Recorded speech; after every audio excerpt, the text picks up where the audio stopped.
Rock stars. There's literally nothing like those wild parties. All I did was drink and party and go to rock concerts. So I got VIP access to a certain very hot rock star's room. This was getting a little intense for my liking. What's your problem? Okay. Look, bitch, I don't know who the fuck you think you are, but you're no better than the rest of us. Hey, come on, you gotta go. I'll call you. Hey, what would you say if I were to tell you that rock stars like Terry would pay for your attention and you would be a multi-millionaire because of it?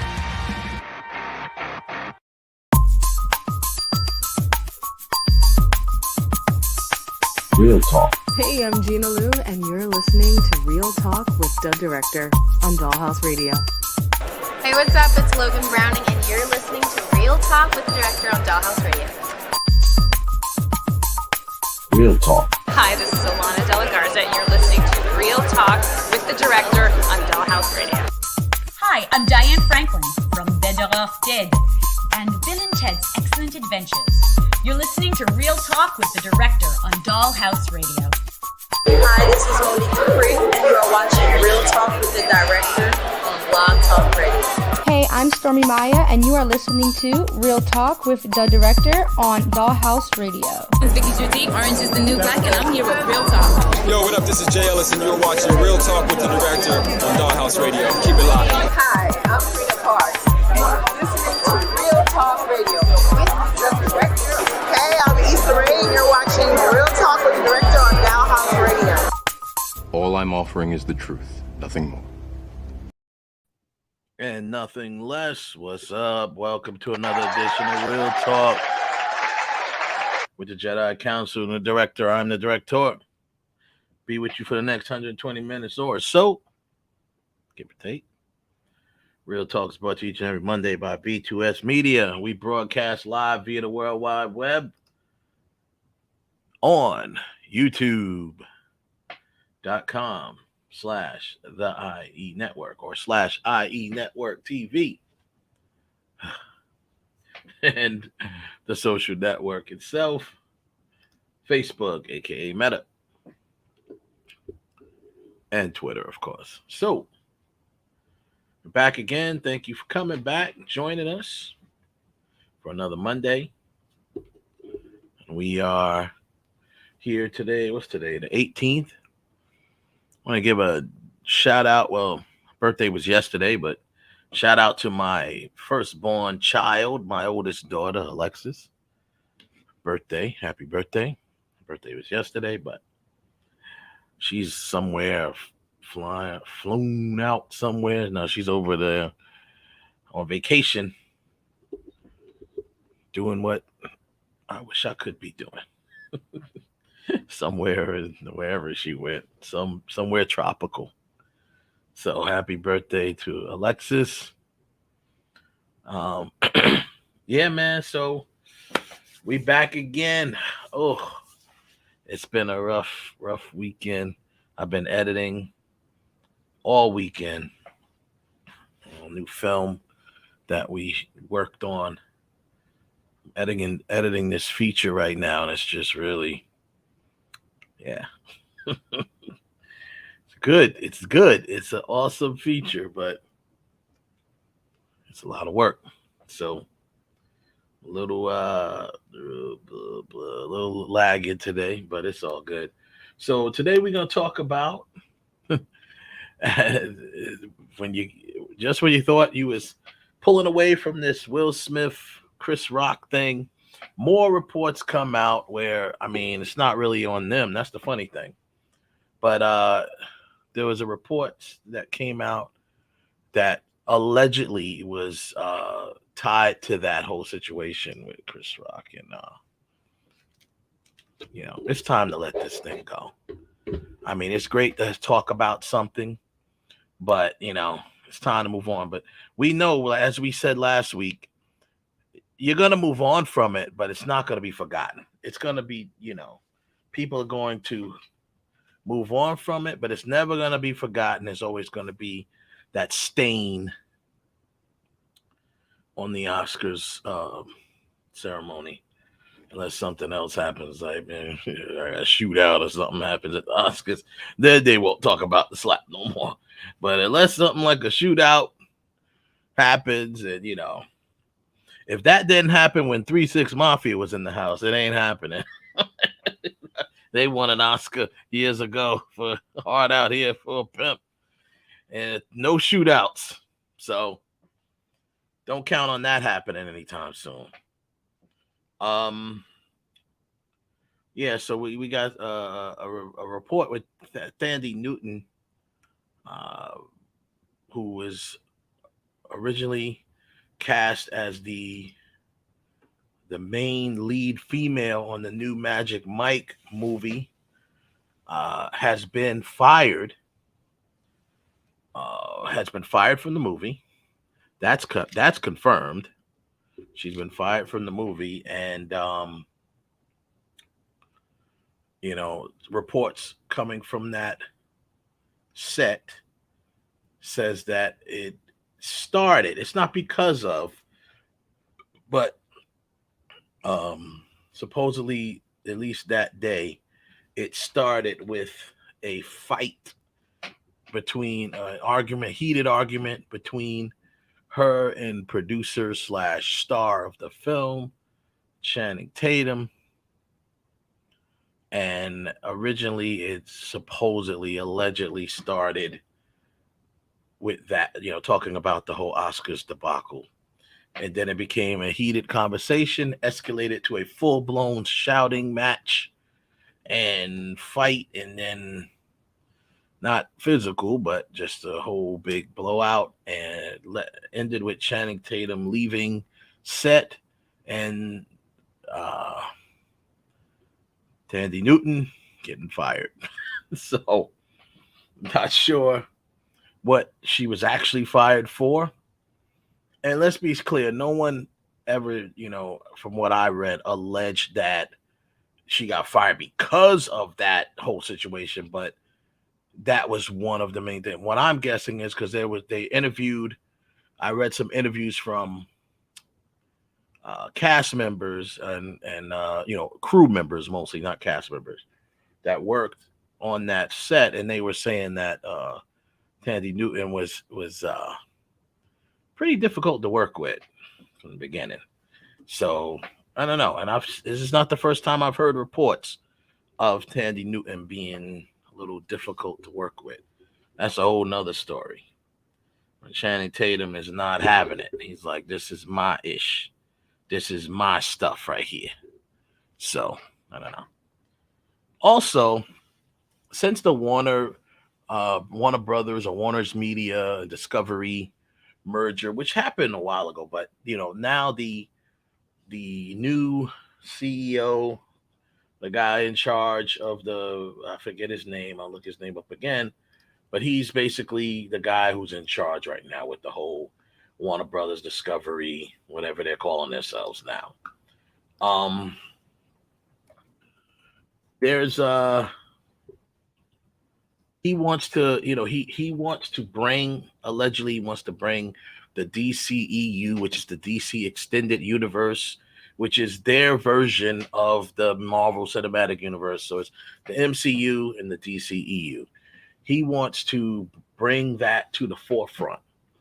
He wants the DCEU to be one of the main money makers in for Warner Brothers, for Warner's Discovery Media, whatever they're calling themselves. So in order to do that, he realizes that they need a Kevin Feige type of figure that can lead this DCEU to a new heights and whatever else you want to call it. So with that being said, I'd like to go over a couple of ideas that I've come across of who I feel would be right to lead this charge. They need a Kevin Feige. They obviously can't get Kevin Feige, but they need their version of it. And not only what I say is not only do they need their version of a Kevin Feige, they need the other pieces that's around Kevin Feige. Because no disrespect to him, he is the man. But why he's the man is because he put together an excellent team. His directors, his writers, his the people the producers that help produce some of these things. The comic guys that's that they don't really do much, but kind of like consult and co-sign. But the fact that you need a guy like Kevin Feige because he's from he respects the comic world and the source material, but he is a movie guy. He's been working on these movies before, and he basically was able to right the wrongs that everyone was doing. So yet again, another merger with Warner Brothers and DC. I think the guy's name is David Zaslav. That's the president and CEO of Warner Brothers Discovery. And he wants a Kevin Feige. So we'll go over that real quick. Going over the last weekend box office, April 15th through the 17th. Number one came at Fantastic Beasts, The Secrets of Dumbledore, whatever the hell. I can't even say the name of the thing. I've never been into that Harry Potter stuff. Never been into it. It's no interest whatsoever to it. But I'm reading it off here. It's the latest in the weekend. It was at 42.2 million. Sonic the Hedgehog 2 came in at 29.3 million this week, which puts the total domestic gross at 118 million and 231 million worldwide. The Lost City, 6.2 million, which Lost City has been terrible, has some terrible numbers. It's lost, all right. The Lost City, the lost numbers. And 78 million were domestic. Everything, everywhere, all at once. 6.2 million. I really want to see that movie. I didn't get a chance to see it yet. Also was not making any money, but it looks like a very good film. It only opened to 500. That looks like it was 501,000. But it only opened in 10 theaters. It was a limited opening. So maybe I guess that's why it's not making that much money. It's a limited opening. Father Stew, 5.4 million. And that opened in 2,700 theaters. So it's only at like 7 million domestic. So there you have it. As you would expect, the Batman has fallen off of the charts because it is now available on HBO Max. So if you haven't seen it, go watch it. I watched it again for a second time today. It is, like I said last week or whenever we discussed it, it's very well done. Very well done film. We'll talk about that too. I think, like I said, I'll stand on the fact that his Bruce Wayne definitely needs work. But, I think it was written like that on purpose, which I don't know why, but I get it because it's early in his career. But can we stop having early Batman movies now? Can we get, we do understand that Batman is Batman, right? We don't need no, beginning movies anymore, even though this one was good. But I'm just saying, I don't need that no more. Anywho, we'll discuss that a little more when I bring on my Jedi Council. I am the director. And I brought half my Jedi Council with me. They're here. Ralph, you're in the building. What's up, brother? What's going on, everybody? How's everybody doing? Hope everybody had a good Easter yesterday. I was at work, so. Oh, yeah. Yeah, happy Easter. Yeah, I didn't really do anything. I just was editing all weekend. So shout out to the chat room, Joseph Tanner. Thank you, of course, always holding it down. whoever else comes through. I'm also gonna mention the Power finale for Force, aka Tommy. It's funny. It's the only show that we don't call it by its sub name. We don't even call it Power. Most people who watch it just call it Tommy. Okay, I'm gonna watch Tommy. Pretty good. While I'm thinking about that, because I haven't watched Power, but I'd be amiss to say big ups to East Orange, it's my hometown. Very old Natari Norton from Power that just recently got married. I was like, wow, she did it up big. She actually had Ghost there. Ghost was in the building. Made an appearance. He was in the building. Yes, he was. I didn't see Tommy there, but hey, he might have been. I didn't see him there. He might have been busy. Might have been busy filming or something, but yeah, I mean, Natari Norton and Amari Hardwick became very close from filming Power. You know, they played husband and wife for 7 seasons, so you know that they became very close. Amari seems to be pretty close with most of the main core cast. Yeah, why not? Why should he be? Right. Especially the ones. No, of course. Especially the ones that are like no longer like the ones that are still like the young Michael Rainey. I mean, I hear that they're cool too, but I mean he's still continuing and filming, so he's more busy, right? The ones that are no longer on it, but Amari's also very close with Joseph Sikora, who plays Tommy. You know, they had a great on-camera chemistry and good, so that's cool. I will touch on that a little later, but so I guess I'm gonna go right into the first topic. We can get it with Thandie Newton getting fired from Magic Mike. You're fired from Magic Mike. I'm like, wow. How you walking around with an attitude on the set of Magic Mike? You ain't got nothing but men shaking they pelvises all day, and you a woman.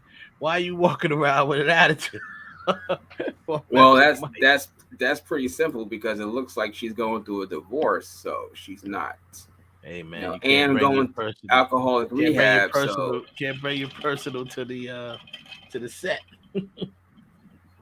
I don't know. The woman's been married for 24 years and she's getting divorced. I think she's so that's even more reason why she should want to be around male strippers. So, I mean, but here's the deal, though. On a serious note, I've heard more than once. I've read more than once that Thandie Newton is not the easiest to get along with on set or work with. I've heard from people that's worked on sets, that she's been on movies. These are all crew. These are not cast. I don't know any cast members that's worked with her, but crew members are the flies on the wall because they're not really talking to them, but they're the ones that's watching everything. So, there's several crew members from my school that was on, worked as PAs and stuff like that. That I've heard them confirm that she is, not the most pleasant person on set. And this was way before this whole situation with the divorce and all of that. That's number one. Now, allegedly, the so-called argument between her and Channing Tatum started or began with them discussing the whole Oscar debacle. Allegedly, because Thandie Newton's team, PR people, whatever, has come out and denied those claims. They said that is not why. They were not arguing over that. So that's her team, and that's her story. I get it. I'm just saying what I've read, what some of the crew is saying. Now, in this aspect, a person on the crew, and several people confirmed it, not just one. What do they really have to gain or lose by saying this? They've already lost because this film had to stop production for a while, and they're losing money. Every day that they're not shooting, they're losing money. So because she's been recast with I believe it was Selma Hayek. They recasted her character. So you say that's like an upgrade. That's like a real serious upgrade. Like, whoa. I guess, yeah. I mean, Thandie Newton's no slouch, but I mean, especially acting wise, she's no slouch. But I mean, Selma Hayek is definitely more known. Selma's an Oscar nominee. That's a big jump from. I think hasn't Newton didn't she get nominated for an Oscar or something? No, she did. No, she has not. Okay, I must get her mixed Maybe could have been for Color Girl. She probably could have been, but she never was. Well, either way, upgrade or not, the fact of the matter is she's out and Selma's in. And the crew members, the time that they have to stop, they're losing money. So, but they really have nothing to gain from saying this.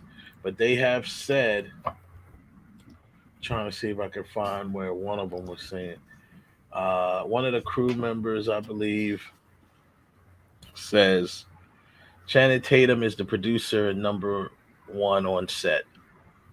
Thandie Newton is number 2 star.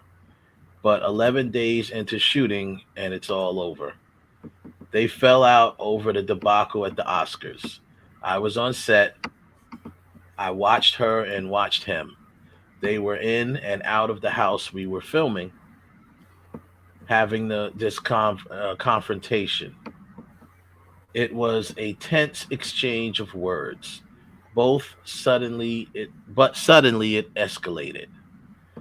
Channing got into the car and he disappeared. People looked at each other and thought, wait, weren't we supposed to be filming? After the argument, he just went, I am not working with her anymore. Him being a producer, it's his movie, so she's off the movie. She's gone. Everything we've shot for the last 11 days has to be reshot with a new cast member. That was, end quote.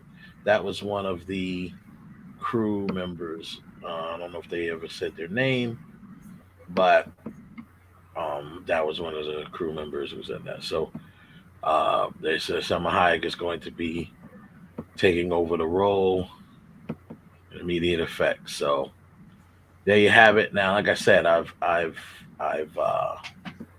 read in the past that Newton was not the easiest to work with. And I'm going to say, just like you mentioned, she's going through a divorce and this, that, and the other. I'm not going to blame this whole thing on the Oscar debacle. It may have begun with that discussion, and maybe they were on opposite sides of the fence on it, and that's how it is. But I believe this came from a combination or of things, or compilation of things, because for him to make a statement saying I'm not working with her anymore just off of an argument, that doesn't seem too right to me. This might have been going on within those 11 days. They may have had tension already. They may have, whatever the case may be. Something else had to happen. Something else had to happen for them, for him to fire her. He's not going to fire her simply because she doesn't agree with him on the Oscars situation. And even if they did escalate into a really big argument, I don't think he would just fire her for that either. It might be something that was, building up. I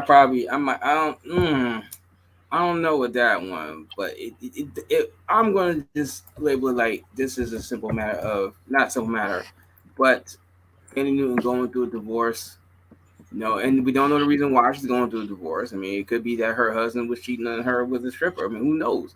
And now you're on a set where you're going to be surrounded by male strippers, and it's just like, anger, flashbacks, So, I mean, who knows? But it sounds like this is due to her getting divorced.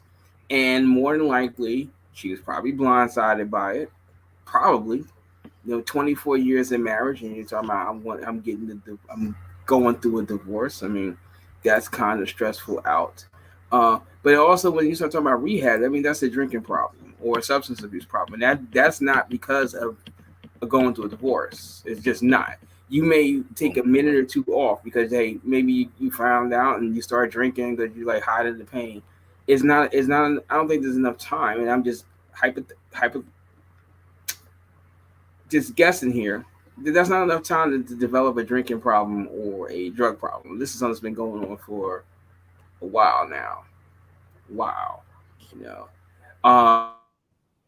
Then you throw in the fact of also competing in younger Hollywood. You're probably getting pushing out for parts, and you're not happy about that one.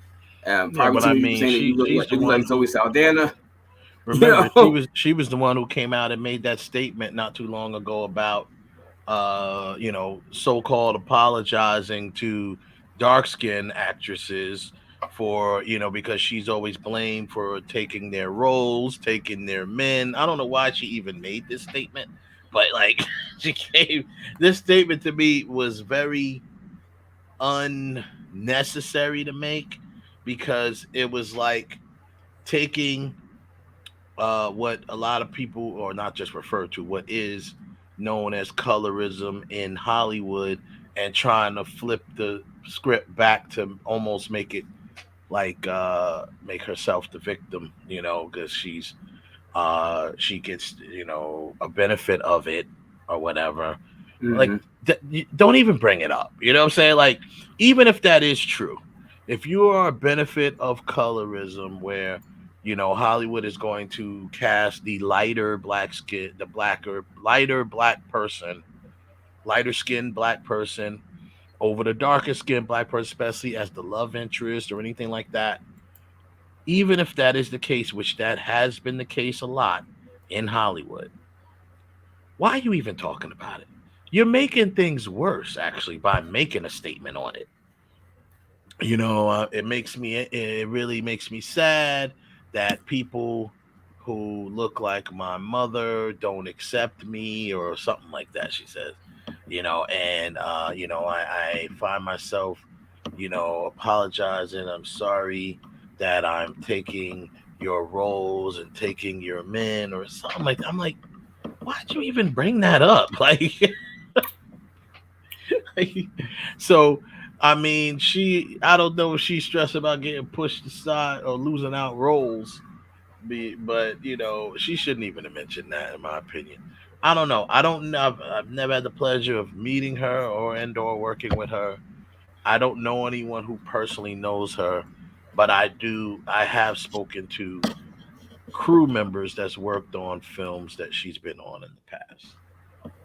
So that's all I can really say as far as the information that I've heard about her. But yeah, I mean, I'm sure the divorce has a lot to do with what everything. But once again, you have to be professional. You're hired to do a job. It's just like any other person with a regular job. You go in on your regular job and you have a huge argument with your supervisor because of whatever. It could just be something small that escalates to something big because you got all this anger inside, which is very, like I said, it's very possible. At the same time, you still have a job to do. Now, unless she just wanted out and maybe she was acting like that on purpose to get fired. Maybe if she gets fired, it's who knows what her contract says. Maybe if she pulled out of it, she'd probably breach her contract and not get paid or something, So who knows? I'm not alleging that. I'm not implying that, but I mean, the bottom line is something else had to, in my opinion, really kind of spark it getting that bad. That's what I'm thinking. But I know some people that worked on Westworld and stuff like that, and they said she was very not very pleasant to work with. So that's all I can say about that. Allegedly. So I wish the best for her, and she's out, and Salma Hayek is in. So now it's going to push them back. They shot 11.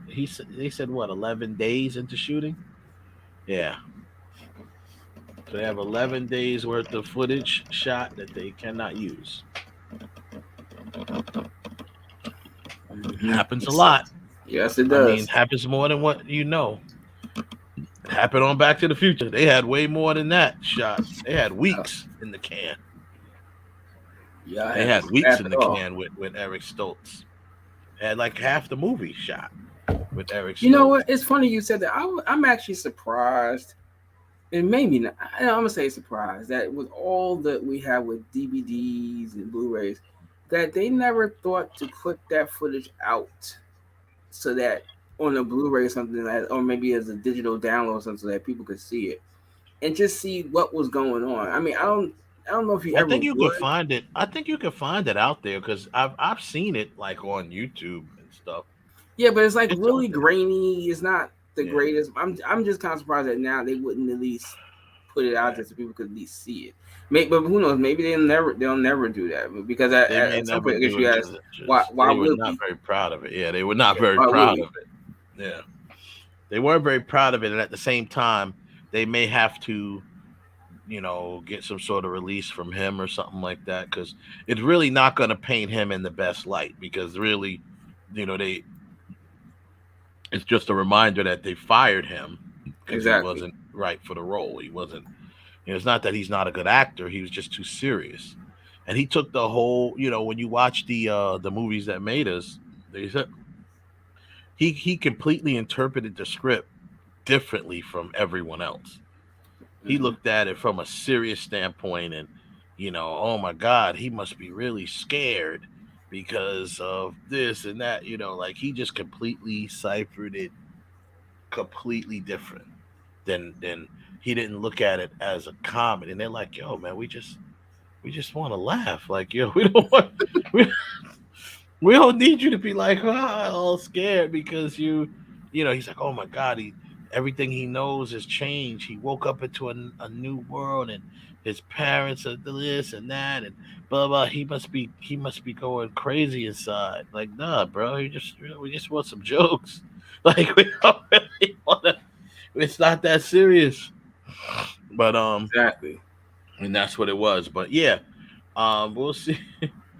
We'll see how that is, man.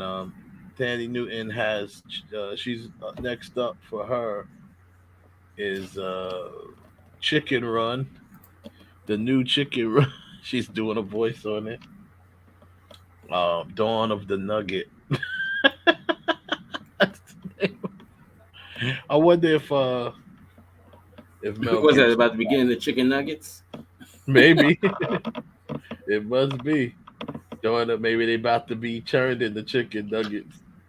Chicken Run was a funny ass movie, though. That was funny. It was only funny because of Mel Gibson. That's really it. Yeah, Mel Gibson was hilarious in that. I hope they bring him back. I don't know if they are though. They should. Because without him, it would just been like, But with him, it was like, wow. It was funny. Yeah, I remember I watched that. I believe probably with my at the time. She's my oldest daughter. Once again, shout out to Alexis. Happy birthday! But her birthday was yesterday. But I watched it with her years ago, and yeah, it was funny to me though. But yeah, of course Mel Gibson's character really made the movie. But he really was. I mean, he really was the only reason to watch that movie because Gibson. It's like even Rango with Johnny Depp. He was the only reason to watch the movie because it was his voice and he was just saying real whacked out stuff that you're like, is this a cartoon or is this something else? But then came out, it's like, Yeah, I mean, it was like I said, it was definitely different, but you know, it was different. Like I said earlier, the Batman is available on HBO Max, so people can go watch it if they like. I have to say this though, man. I am in love with Zoe Kravitz. She is like I can't she is stand so Zoe fun, Kravitz. man. She's Man, she's she's having so she's being knocked down by Channing Tatum, like bastard. don't hate the player, hate the game. Yeah. But yeah, I mean, but she is really good in that role, and she's so Well, fun. you But know from this point on, whenever they do a Catwoman, she gotta be black. You can't. Hate to say, no, it, you back can't to go black, back. Can't back go to back. black. See, and now Well, see, did this ain't because realistically speaking, you but did it with most Halle of the Berry. Catwomans, most of them have been black. If you put all the Catwomans, line them all up, most of them have been black. Because if you go back to Eartha Kitt, you got Halle Berry. Now you got her. So like, Yeah, that outnumbers the ones that maybe they were do it white. like one white, 1 year black, one white, one black. Keep going back until they find. But I think now you found the right the right Oh, one. she's So gonna she's gonna get watch her it. own. She's gonna get her own film, and Watch next person you see play. The next person you see play Catwoman be Zendaya. She'll be Catwoman pretty soon. she's not. The reason why she isn't because Zoe's still young, so young enough to hold on to that role. Um, what's her name, Zendaya. You know, yeah, I don't think you know what I would look at Zendaya almost like how I looked at Anne Hathaway. I didn't think Anne Hathaway was sexy enough to play Catwoman. She's cute and pretty, but to me, Anne Hathaway is not, and she Yeah. can be a little bit sexy, but she just wasn't sexy enough to play Catwoman, in my opinion. You know what I mean? But that's just from a straight guy perspective. But I mean, she did okay, but I wasn't really Now feeling Michelle her. Pfeiffer, yeah, Yeah, Michelle Pfeiffer was was like, dope. yeah. She was perfect for it when she played it. She was perfect for it when she played it out. I mean, I would love, like I said, I thought she was perfect for it. Now, the fact of the matter of in the Halle Berry one, you had Sharon Stone, who was like the older, like she used to be Catwoman or something like that. I forgot what she was. She was the villain though. Now, if a Yeah, younger she is a Sharon villain. Stone would have been a sexy Catwoman if she was, like off of Basic Instinct, Sharon Stone would have been a nice, sexy Catwoman if she'd have did it back then. But make no mistake, Sharon Stone still fine to this day. She's still sexy, even in her age. But Maybe. she would have been okay. Maybe. Yeah. I think she'd have did all right. But Zoe Michelle Pfeiffer Saldana would be a good. Yeah, Zoe Saldana. Zoe is got that long limbs. She got those long limbs. She would really look good doing the whole cat motion thing or cat burglar thing because she really got like she's all legs, like she really got those long legs, so she would be good as a cat burglar, climbing and doing things like that. I mean, she'd be good. She'd be good. There's a few of them that would have been great, but I think right now Zoe's definitely she's gonna carry this one for a while. They're gonna give her own film eventually, and they'll finally get a Catwoman movie that's written and directed the right way. Could you see her Catwoman in a movie with Margot Robbie as I can. The two of them together? I can. I mean, those essentially are not in the same universes yet. They may change that with the Flash movie. The Flash movie might kind of merge the universes, so to speak. Because it's kind of like a multiverse or different Earths. It's the same thing as Todd Phillips' Joker does not take place in the same universe as the Batman. So that's why they got another Joker. That's why they got the guy from the Eternals, Barry. He's also from Game of Thrones, right? They got him to play the Joker in this version. But I tell you, yes, the answer to that, yes, I think she. You know what's funny? I always get her. I was telling Kevin this, off, off of air before. For some reason, I always get Zoe Kravitz and Journey Smollett mixed up sometimes. So, like, because when they first cast Zoe, I was like, wait a minute, isn't she the Black Canary already? But then I'm like, no, that's Journey Smollett. That she played the Black Canary in I think she played Black Canary in in the Harley Quinn stuff. So but I always get them kind of mixed up. So like they remind me of each other sometimes. They same complexion and got that whole little sexy light skinned girl thing going on. So but yeah, I was talking about that before. Journey Smollett, to me, the funniest thing is I always thought, obviously she's always been pretty, but to me, she never came across as really sexy until Lovecraft Country. Like when I saw her in Lovecraft Country, I'm like, oh wow, she's really sexy. Like I don't know if it was the you had to clothes. look. Nah, you had to see that the Tyler Perry movie that she was in. I saw it, That's and I didn't think of her as really sexy in it. I saw it, and I know about her role and stuff in it, but it just didn't grab me. She grabbed me. I don't know if it was the throwback clothes. Like those clothes fit her so well in Lovecraft. It's just like she was just wearing that. She was wearing those clothes, man. Them thigh-high pants, and like she was, the belly, the ones that come up over the belly or whatever, waist high, I should say, not thigh-high, the waist high pants. Mm-hmm.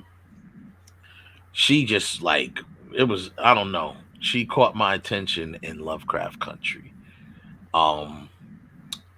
But Zoe really caught my attention in this one. I mean, she's already been, that sexiness because she reminds me a lot of her mother, and I had such a crush on her mother back in the day. You know what I mean? So that's who's mother? So whose mother? Kravitz. Oh yeah. He's funny. Yeah. She was hot. Oh man, there's no way, ain't no young black man in America that didn't have some sort of crush on Lisa Bonet, man. She was that shit back then. But yeah, but not only Zoe is badass and beautiful, sexy, and all that stuff, but she really did the character justice. I think she could take that character to, some good levels and have a nice. I think she can actually have a nice film, if they go ahead and branch off and do one for her, which, obviously they already kind of set that up, with her going one way and him going another way. You're going to find out what's going on with her. Spoiler alert for people who haven't seen it. So, everyone need to go out. There's no excuse now unless you don't have HBO Max, but it's better for you if you never wanted to go to the theaters. Watch it in the comfort of your own home and enjoy it. Blu-ray in 1 month. Huh? Blu-ray in 1 month. Memorial Day weekend, it'll be on Blu-ray. Mm-hmm.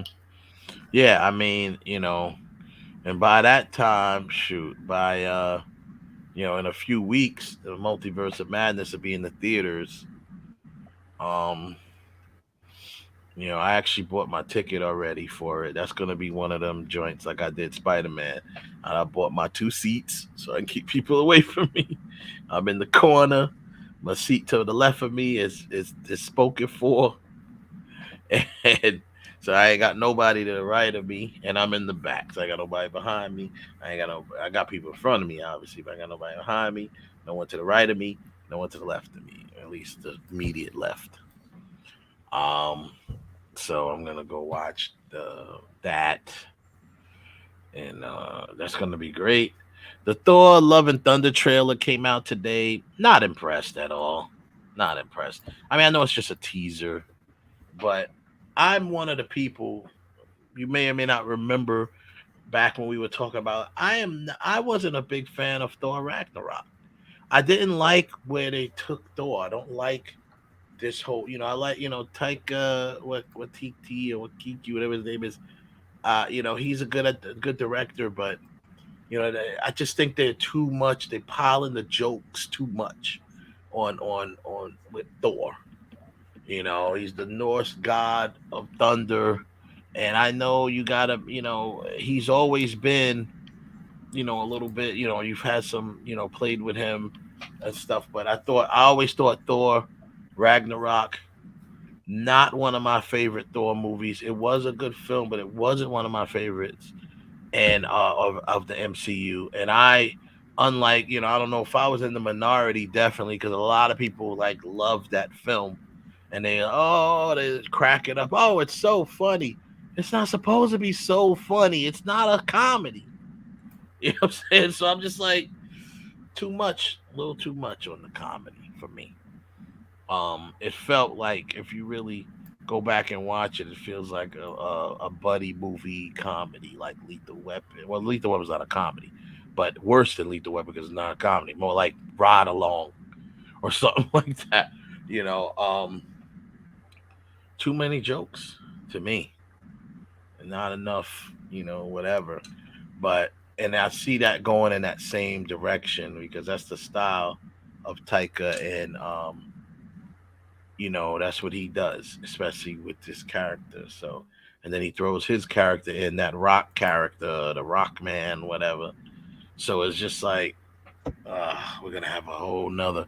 And then he always wants to do this. You can see this whole bromance thing coming along with him and Chris Pratt character. And I'm just like, I'm not here. I'm not here for it. I'm not here for it. Like, come on now. Like, just tell the story, man. You don't need the whole bromance thing going on. Marvel love doing that. They and the fans love when they do that for some reason, because the fans were dying to have, there were fans even writing in talking about they should ship Cap and Bucky together and all this other stuff. They wanted that so bad with those characters, like this whole bromance thing. And I'm just like, bruh, just come on. Right? But it's gonna happen. They're doing it with this film, and so far, not impressed. It's just a teaser, but there's been plenty of people that's put teasers out that I was very impressed. When Spider-Man No Way Home dropped their first teaser, I was impressed.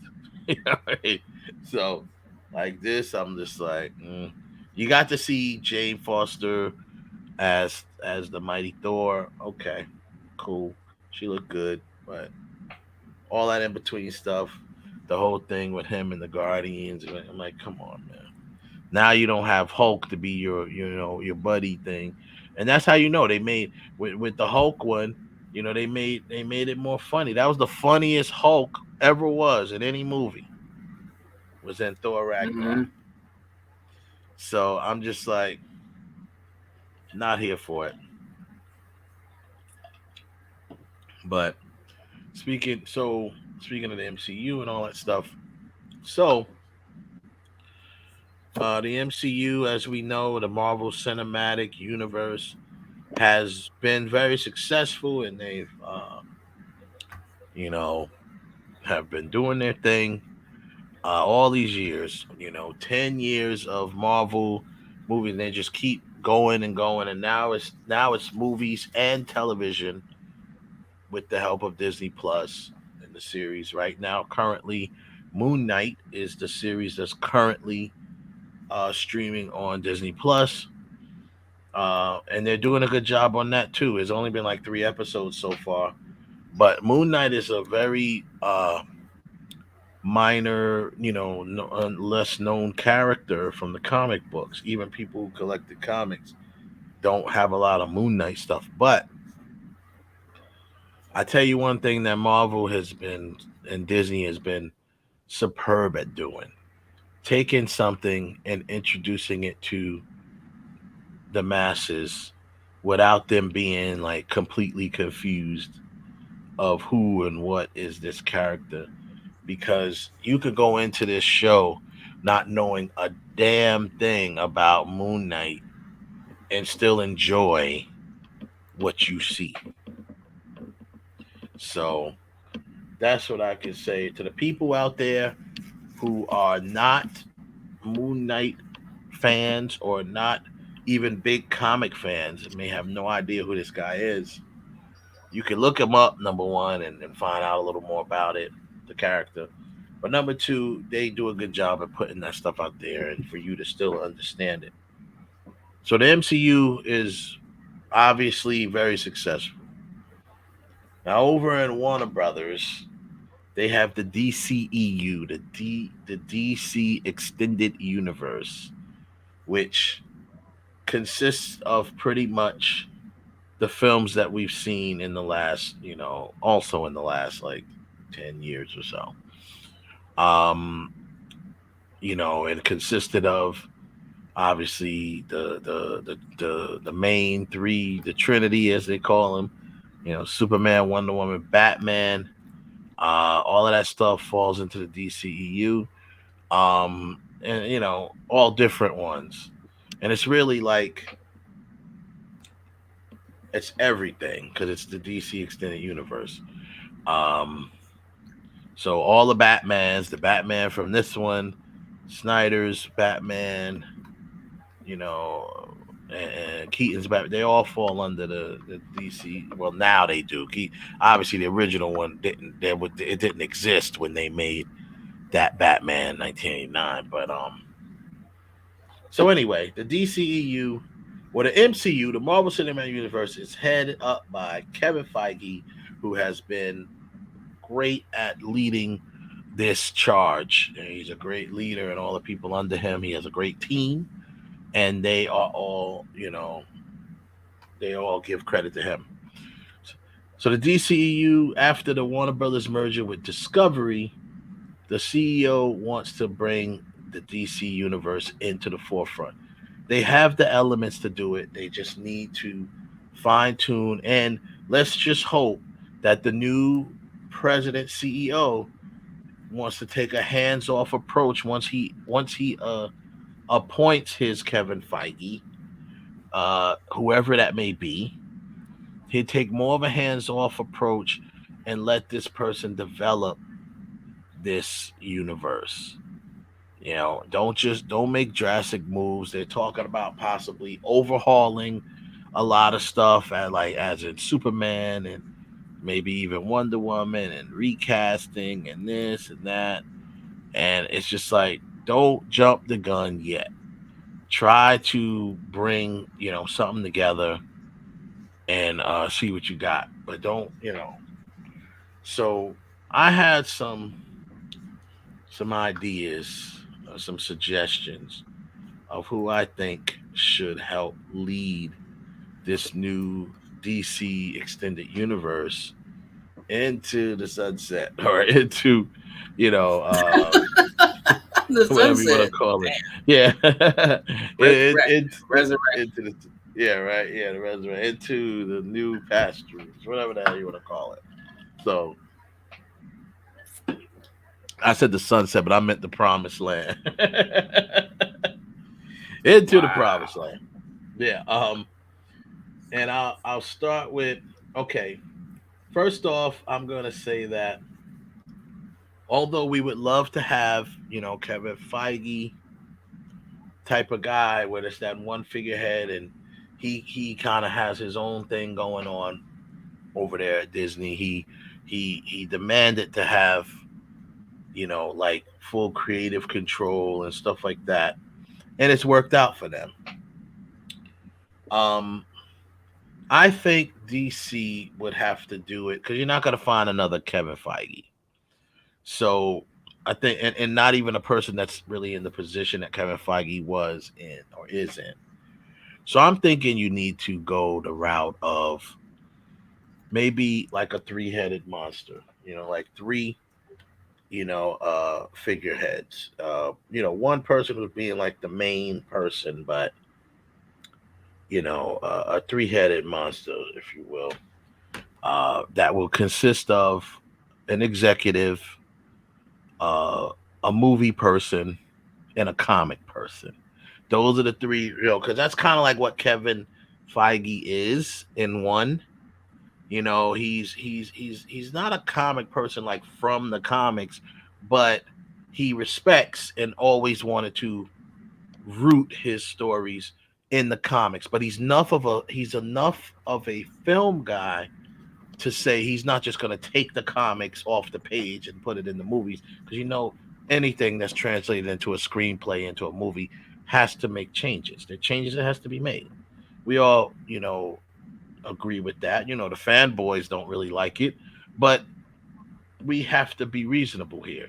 You're not just selling this to comic fans, you're selling it to movie fans. So sometimes you're selling it to fans of the character, but they just never collected comics, but they might be fan of the character from cartoons or what have you. So being that you're probably not going to find another Kevin Feige or someone who has those three elements built into one, I have some people that I would like to run down real quick that I think fits the more. And then, like I said, not only do you have to have your Kevin Feige, you have to have your team. Right. You got to have, and there goes another avatar.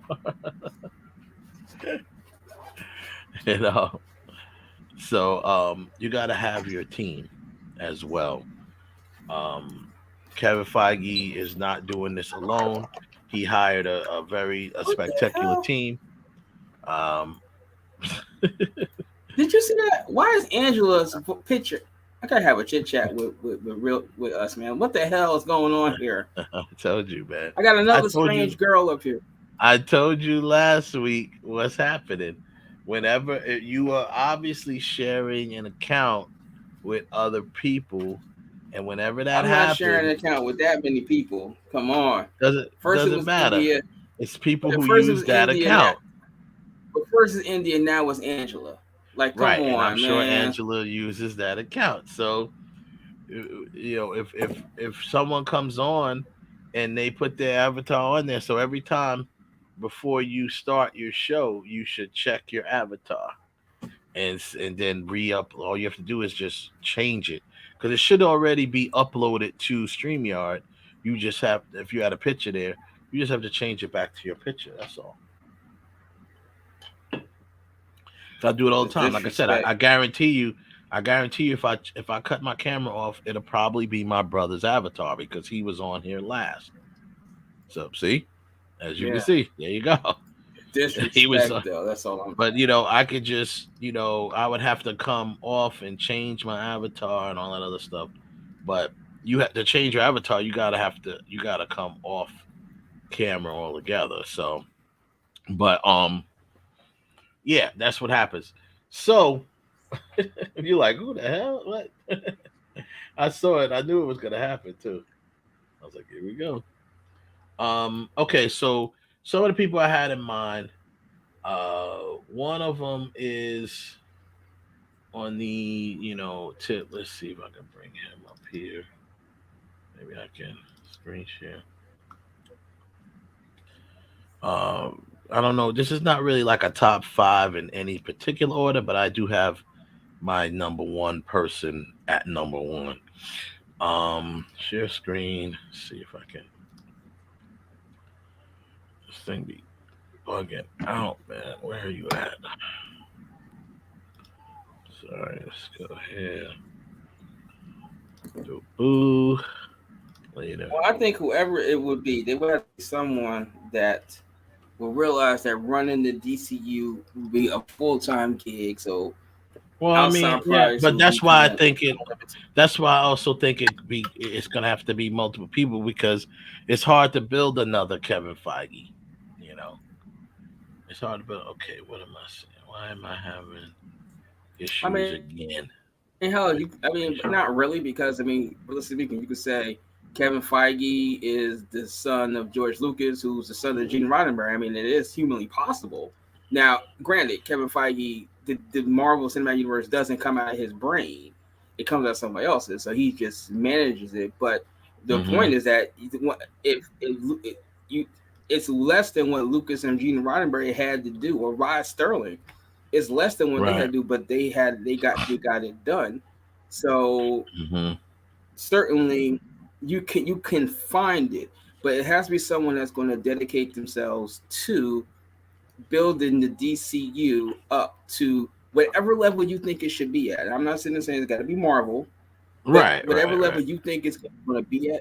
But you understand that this is a full-time gig. If you're really going to take all these characters and make them into movies, television shows, podcasts, whatever you're going to do, you got to realize this is a full-time gig. So you're outside of the project. So I'm just going to do this little movie over here. I'm just going to go. No, you're not going to be able to do it too much. You're going to have. No, I agree. You're going to have to really put your focus into this, and hey, it can really work out for you if you do that. But you're going to have to, I agree, you're going to have to definitely put your main focus on this. So anyway, I'll just run down the names because I don't know what my screen sharing is acting up again. Like for every now and then on StreamYard, like you have to reset your screen sharing, but it requires you to, it's dumb. Just put it like that.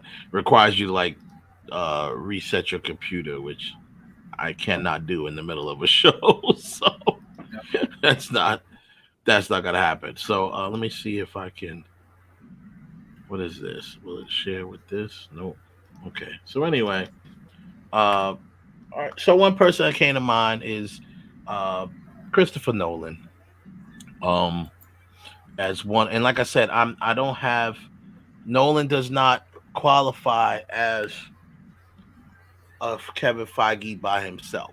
Nolan has to be one of the three figureheads that I'm thinking about that can kind of come together with the I mentioned before in the past, I've always mentioned Jim Lee. He's my number one guy. He's the executive and he's the comic guy, but he's not the movie guy. So that's why you need to have someone like maybe a Nolan that is the movie guy that can step in and help. They can formulate what they need to help get these things in order. So I already spoiler alert, Jim Lee is my number one guy, but I do have some others. Of course I have to revisit Zack Snyder. Now, Zack Snyder, in my mind, is this, and I know a lot of fans, there's a love-hate relationship with Zack. And I think, let me bring Kev in. I think he's in the green room. Kev, you're online. That's what's up. So, now Zack, there's fans, there's a love-hate relationship with Zack, right? Zack has a lot of fans, obviously, that love him, hence the Snyderverse, and why we were able to get the Zack Snyder Justice League. So I have to revisit Snyder at least, to kind of put it out there. Once again, all these other guys that I'm mentioning are going to head along with Jim Lee. Jim Lee is not changing in my mind. He needs to be involved in the going forward of the DCEU. Point, period. He needs to be involved. Everyone else is interchangeable. So if I have this three-headed monster I got Kevin Feige. I'm Kevin Feige. I got Jim You Lee. said it right, Lee. Yeah. Right. I got Jim Lee in the middle, who's the figurehead. He's gonna keep everybody honest. He's gonna keep everybody to the source material, stuff like that. He's a visionary as well. He's literally visual because he's an artist. And then you have to the left and the right of him, one executive, one comic guy, and one film guy. That's the formula that I'm trying to go with. Now, I would take Jim Lee as the comic guy / executive. I mentioned Nolan, but I'm also going to bring in J.J. Abrams because you need that powerhouse guy. He will be the powerhouse because all of the other powerhouse producers either they don't mess with comic films, they don't like them. The Spielbergs of the world, all of those, they don't even mess with the comic films. Nope. And also to add to that, what you would lose with Zack Snyder, you would pick up with J.J. Abrams. Right. Yeah, because Abrams, he's that powerhouse producer, right?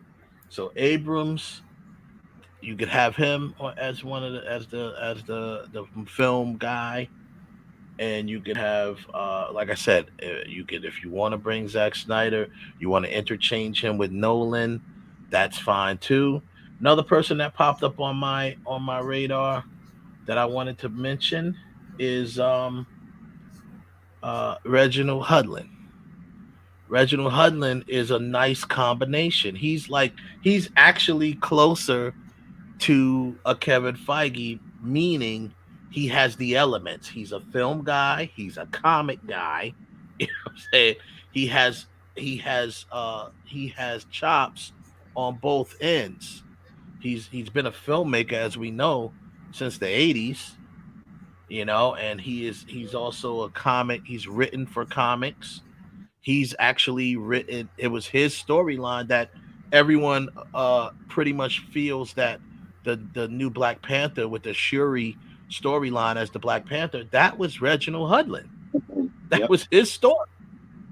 So if that is the case, where they do that in the new Black Panther movie and they do the Shuri storyline with her taking the mantle, that's Reggie Hudlin. So he's got his chops in the business, and he knows enough about comics to be that guy, right? So he's like my dark horse, as that, once again, they all gonna sit on one each side of Jim Lee. I think, and the fact that it'll be an easy, not an easy, but it'll be a smoother transition because he's already within the Warner Brothers umbrella. They're bringing back Milestone. Milestone is back, really, which Milestone Comics was the, all of the black superhero characters that were being made on, that was a black owned and black run comic brand under DC. So with that being said, he's one of the heads of that.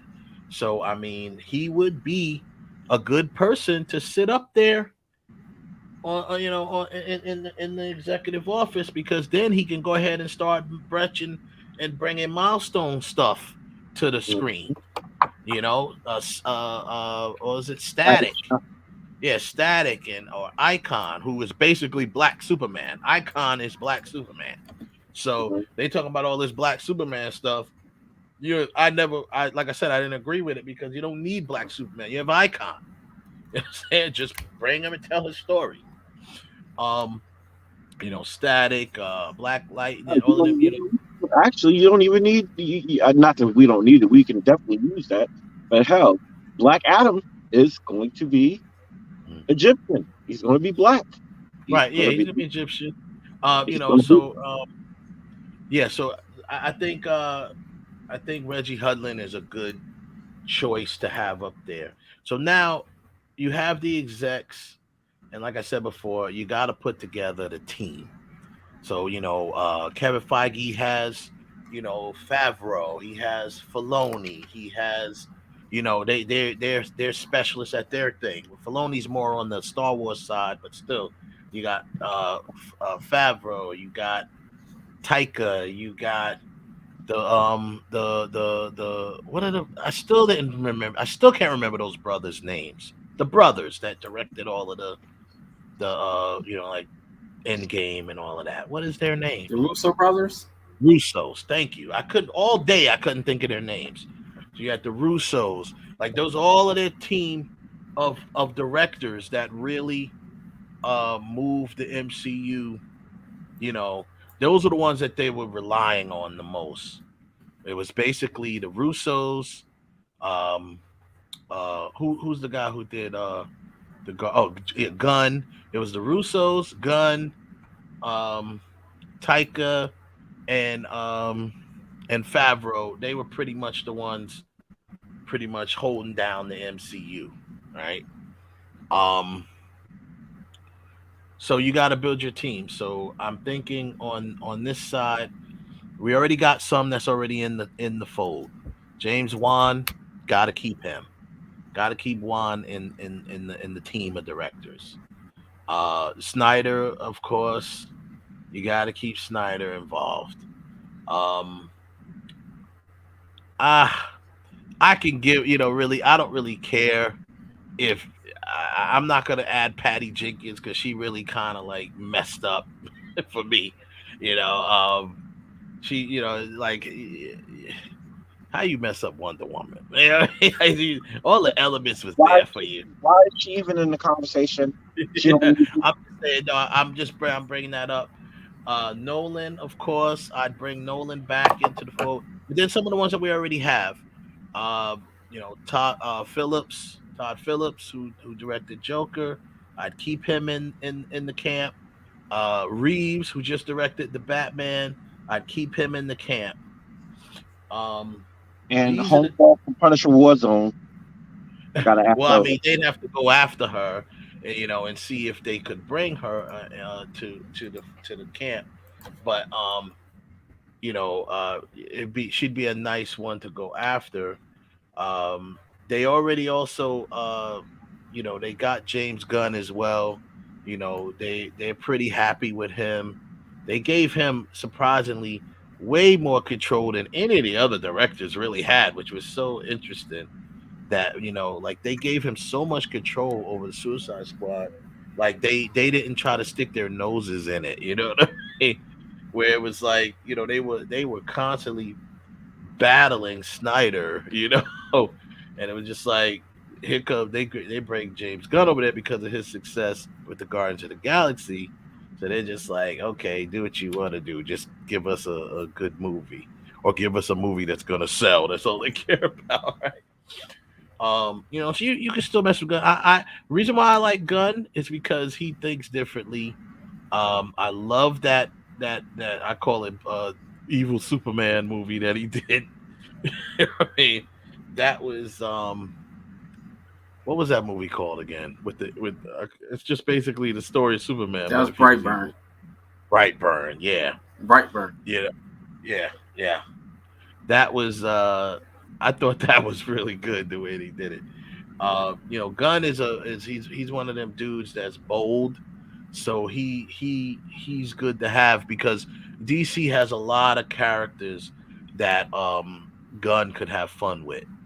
You know what I mean? Like a lot of them, especially where you got Suicide Squad already. Gunn likes dealing with misfits and anti-heroes and stuff like that, so he'd have fun. But there's a lot of characters in DC world that are like that, and you take a lot of them, like the Huntress and Green Arrow. Like these are all characters that are like rogues. So he would have it. I'd give him and let that be his playground. So that's part of the team. Now I did mention for a team of writers, right? I mentioned, some of the ones that they got already, like, Reeves, he co-wrote the Batman. He didn't write it by itself. But people like him and Phillips who do their own co-writing. Now, I don't want to say dark horse, but I would definitely take a chance, and I mentioned this with you, Kev, offline, is I would give Ben Affleck a shot at one of these films to let him either write, direct, or both one of these films, because I'll tell you why. Ben Affleck will never agree. First of all, he's a good writer and he's a good director. He's an award-winning on both. He's an Oscar-winning writer and director. That's number one. Number two, Ben Affleck will never take on a project as serious or, a project like a comic film that he is writing or directing or both. And he's not going to, number one, he's going to respect the source material 100%. And he's going to really bring it because he's a comic guy. He loves comics. So he's not going to, especially after playing Batman, and working with Snyder. Even if he no longer plays Batman, that's fine. He wants to, but I would give him a shot at writing one of these films or directing one of these films, because to be honest with you, he's pretty much batting 1,000 in my opinion when it comes to directing. Almost every film he's directed and wrote on when he had creative input has been excellent films. Especially if you add Matt Damon to the mix. Damon's a good writer. They write well together, stuff like that. Affleck can do it without him, but I'm just saying, if you really go down the line of films of Ben Affleck led films, whether if he wrote, directed, or both, they are all excellent films, and a few of them are award-winning excellent films, right? So as a director, he has 8 credits as a director. I mean, that's including his 2 ones that's coming up. But obviously Argo won award.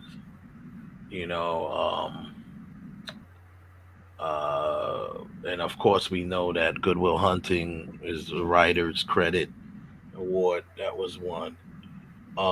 As a writer, he's got a couple as well. Screenplay. I didn't even know he did the screenplay for The Last Duel. I didn't know that. He did the screenplay for that. Just finding that out. That's the Ridley Scott one, right? Yeah.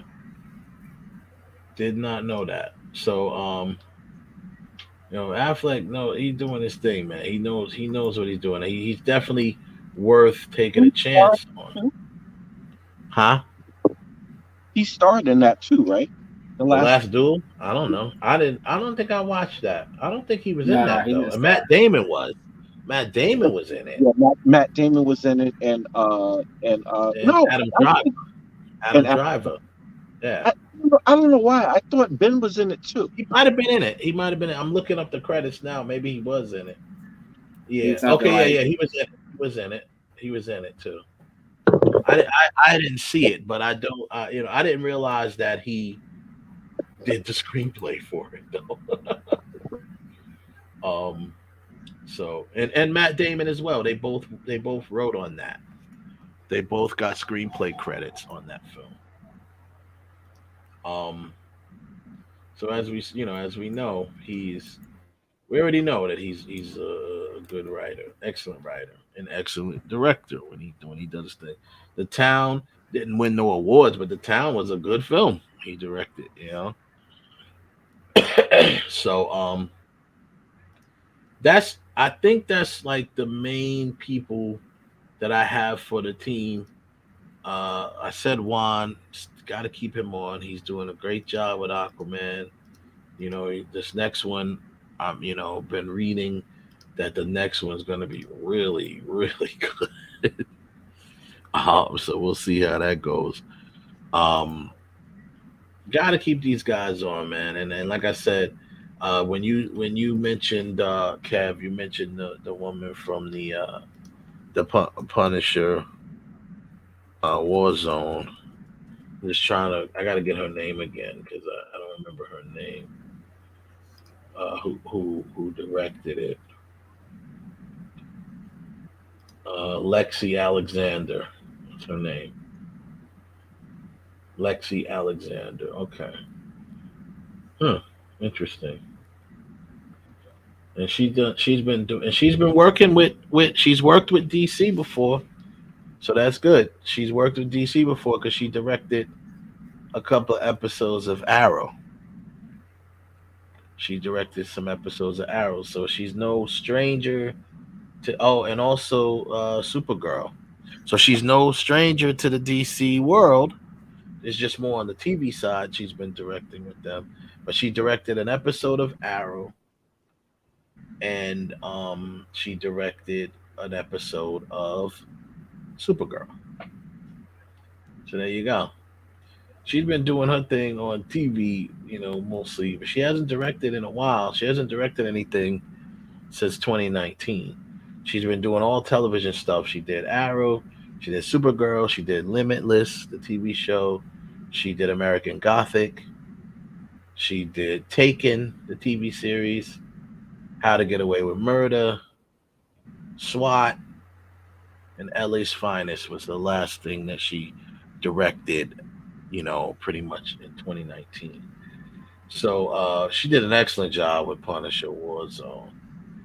I would I wouldn't mind. Yeah, she's one of them people that you can go out and grab, and should be a great asset.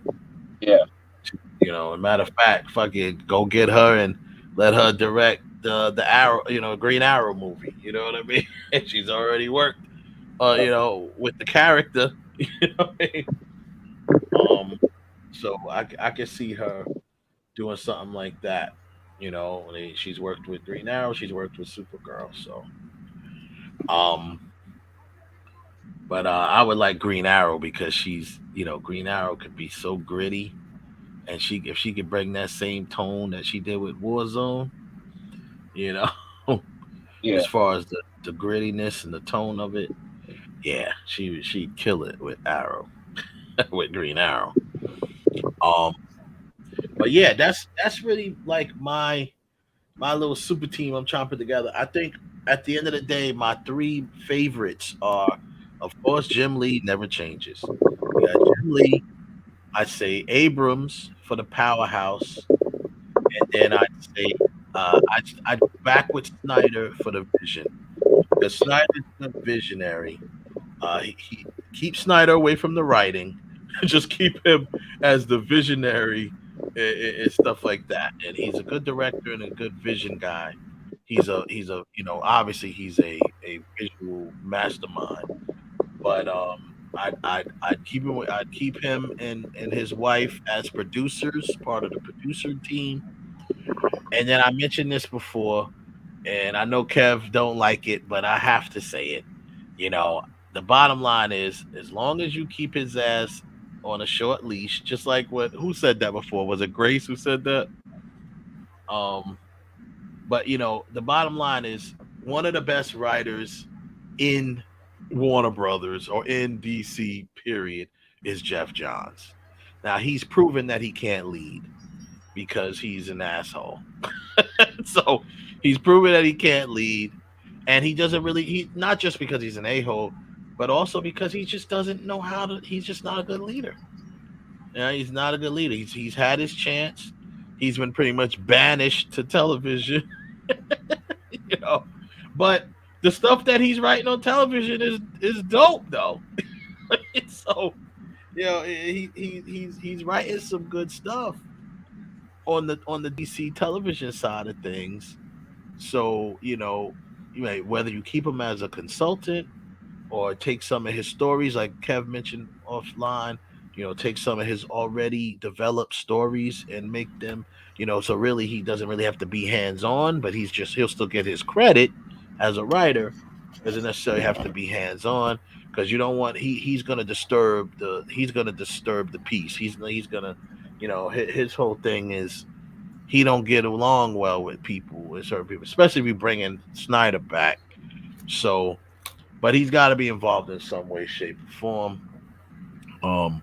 And I believe if they put this team together with Abrams, Lee, and Snyder, or if you want to interchange Abrams, Lee, and Nolan, or whatever you want to say, I believe that they will, with that team that I put together, I believe they can finally step it up and try to actually rival the MCU. You know what I mean? And get some good stories out, because they've had some good stories in the past few years. They've just been one-off films. You know, Joker was excellent. You know, the Batman was very good. So, you know, those couple of one-off films, you know, and they've been finally getting some good feedback from these films and making some good, decent money off these films. Joker made a lot of money. The Batman made a lot of money. So, you know, they could be on the right track. With that being said, that's what I think would round out this year. I think J.J. Abrams is a game changer, having him involved, and he's already coming on board. He's already coming on board with Warner Brothers, because they've been looking at him because remember, I think he's supposed to be working with the new like Superman stuff or whatever. I think he's supposed to be doing that. But once again, Abrams to me is better suited to be on the team as your powerhouse producer, the guy who's pretty much going to be able to get whatever you need. He's that guy. And also, you keep saying why are you saying no? He is that guy. No, that's not what I'm saying. That's not why I'm saying no. What I'm saying no is what I said when you first started talking. This is a major thing. So you can't have someone that's going to be dipping off to go and doing something else. So if having JJ Abrams on as to guide the person to run the DCU, that sounds great. But is he going to put off any other projects that he wants to get done strictly to concentrate on the DC universe? I think not. You need somebody. I mean, he's already. There's reports already that he's kind of done with the Star Wars stuff. He's not really going to be. That's very true. That's very true. But what I'm saying is, there's a difference between running the DC universe, all of it, and going off to do another project. So if another dream project or something he has to do, he wants to do, like let's say for example, Warner Brothers said, let's do Alias, and they want him to direct Alias. Is he gonna say, well, I can even go direct Alias, but I can still run the DCU? No, because that's a huge amount of your time when you're going to. That's why I said it cannot be one person with them. I don't think Abrams alone should run it anyway. I think he's lacking in order to have, like what we said, in order to have a Kevin Feige, you need a guy that has the know-how and respect for source material, that's going to follow, blueprint with the comics, but still have the know-how of making films to, make the changes that need to be made and stuff like that. There is no one person right now that I can think of that actually kind of matches that. I got two. Actually, the other reason why you're gonna be surprised. It's not Christopher Nolan. It's not Christopher Nolan. It's his brother Jonathan Nolan. Okay. I would tap him, right? Because not only is he the screenwriter for the Dark Knight trilogy, but he's also the creator of Westworld. He's also the creator of Person of Interest.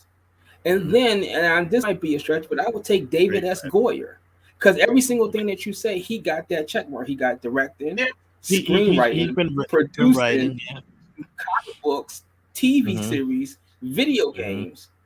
Yeah, I had him on the team too. I had him on the team. I didn't have him as the figurehead. I did have him down on my team. He definitely needs to be on the team regardless. But now you're pushing him to the figurehead. I don't think. I'm pushing him to.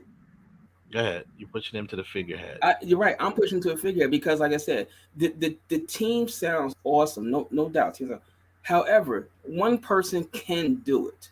You don't really need a team. You just need one person. Now you need one person that has their creative team around them that can manage everything and everybody's together. That you do need, but you don't need a squad. Because, like I said, you said you can't find that Kevin Feige. Marvel has a squad. But Kevin Feige is the decision maker of the right. But Kevin Feige, as I said, Kevin Feige is, you can sit there and say he's the current version of a George Lucas or of a Rod Sterling of a Gene Roddenberry, somebody that created something and managed. He's the overall figurehead. He's got his creative people under him, but at the end of the day, he is the person. There isn't anybody else. It's him. So no, you don't need three separate. You don't have the team together.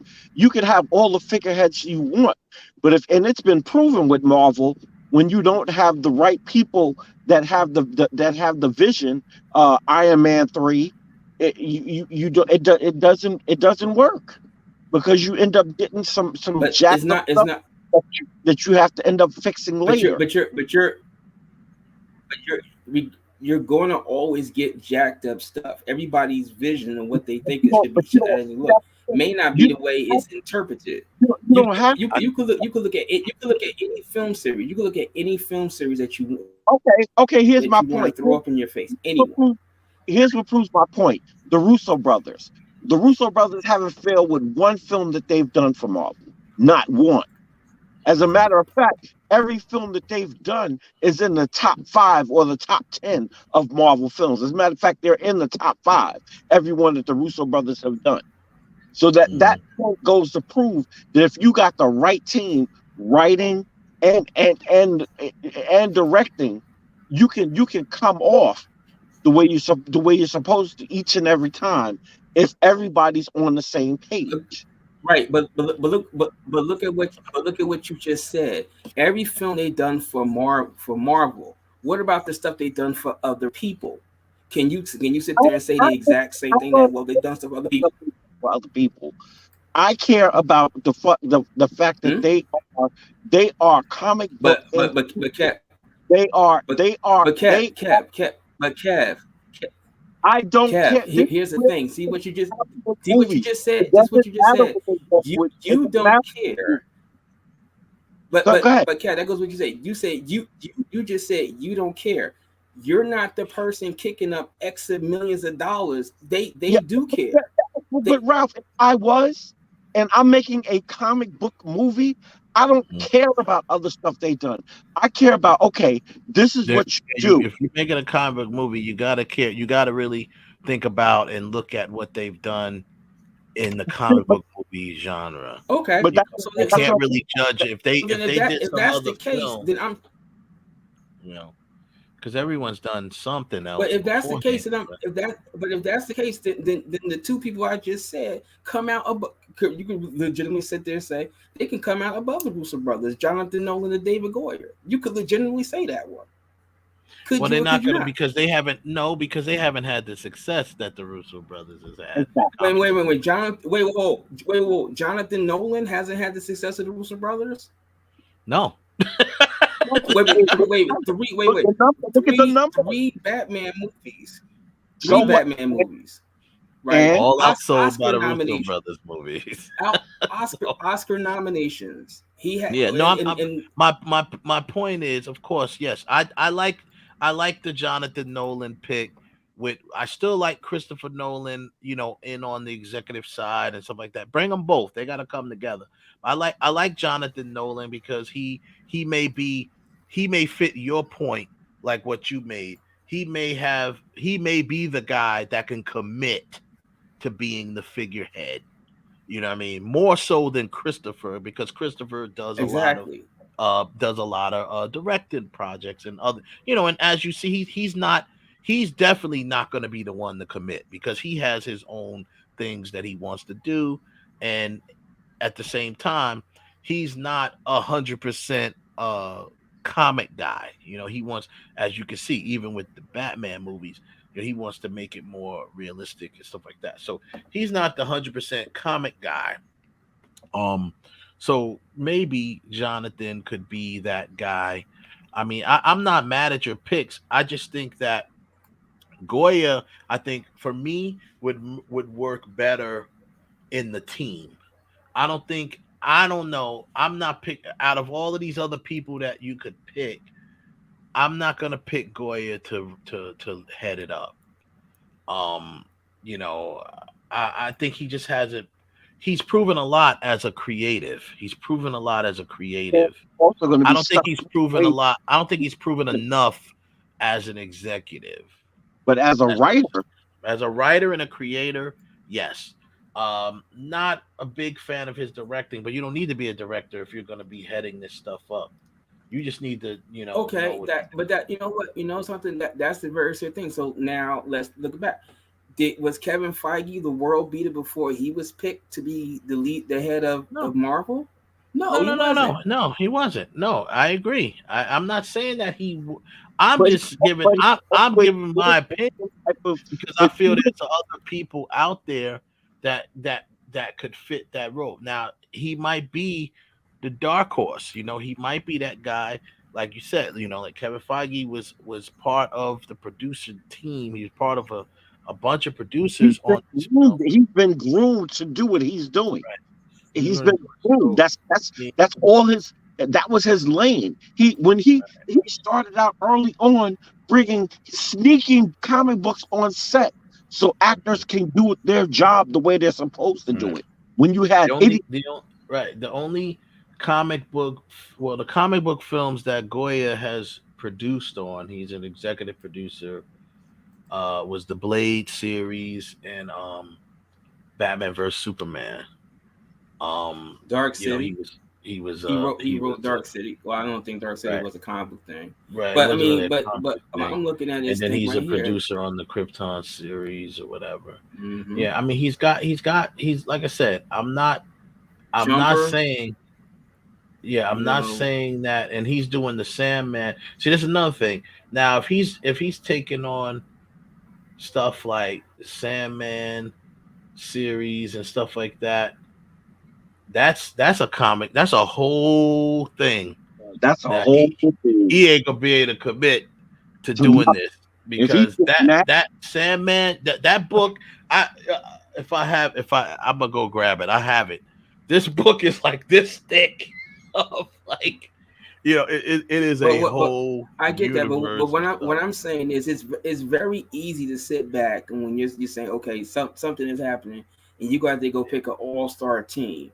Everybody seems to everybody started somewhere. You can't always get the cream of the crop because at some point, JJ, I get what you're saying, but everyone that I'm mentioning are already under the DC umbrella.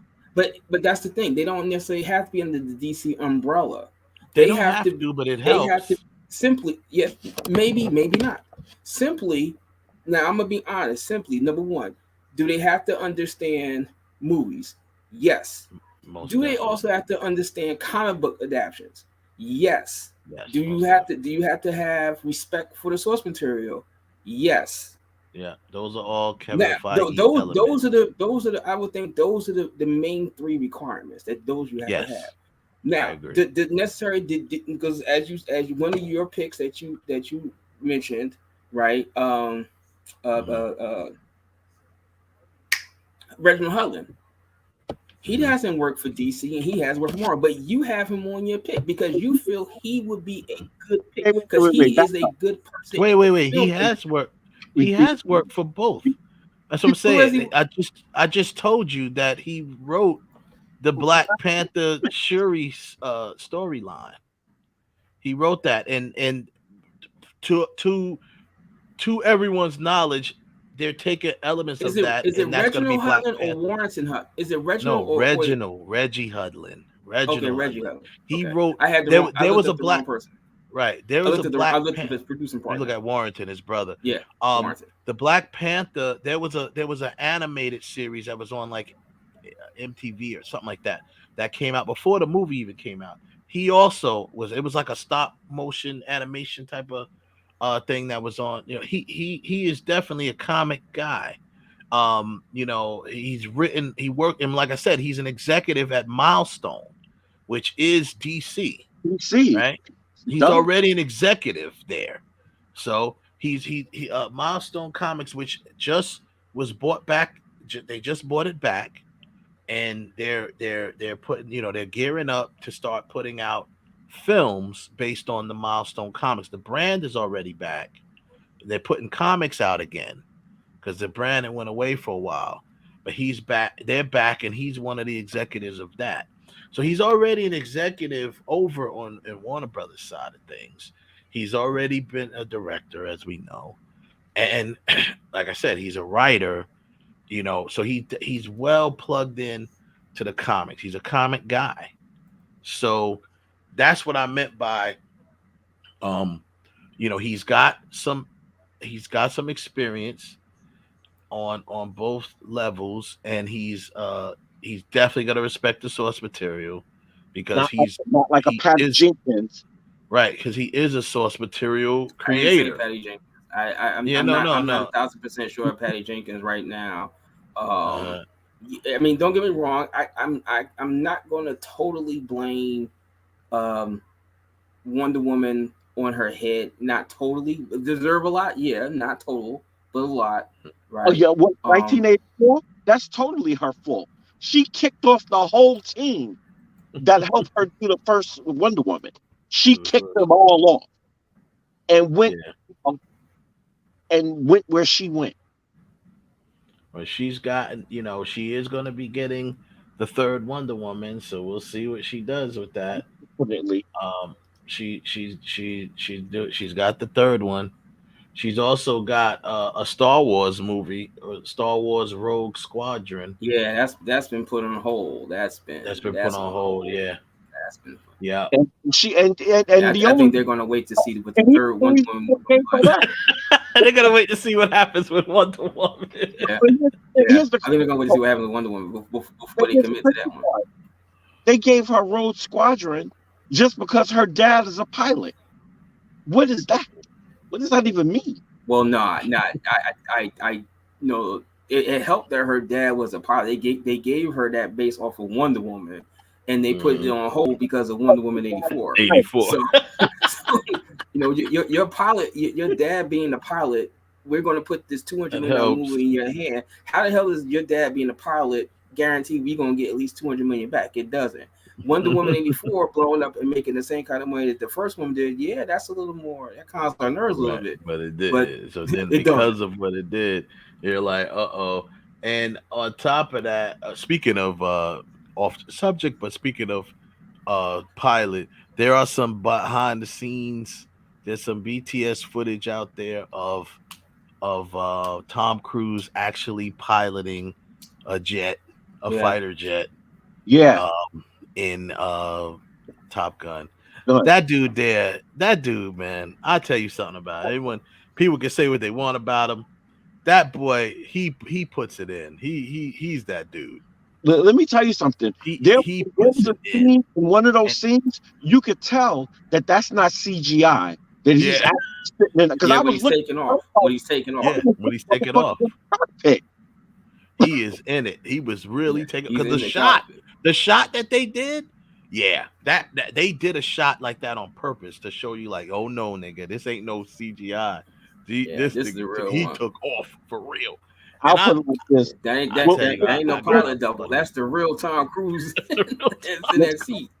I'll put it like this. Will Smith got a lot of stepping up to do if he ever gonna catch up with Tom Cruise, because Tom Cruise is he challenges a lot of actors, in my opinion, because a lot of actors nowadays, they do like to do their stunts.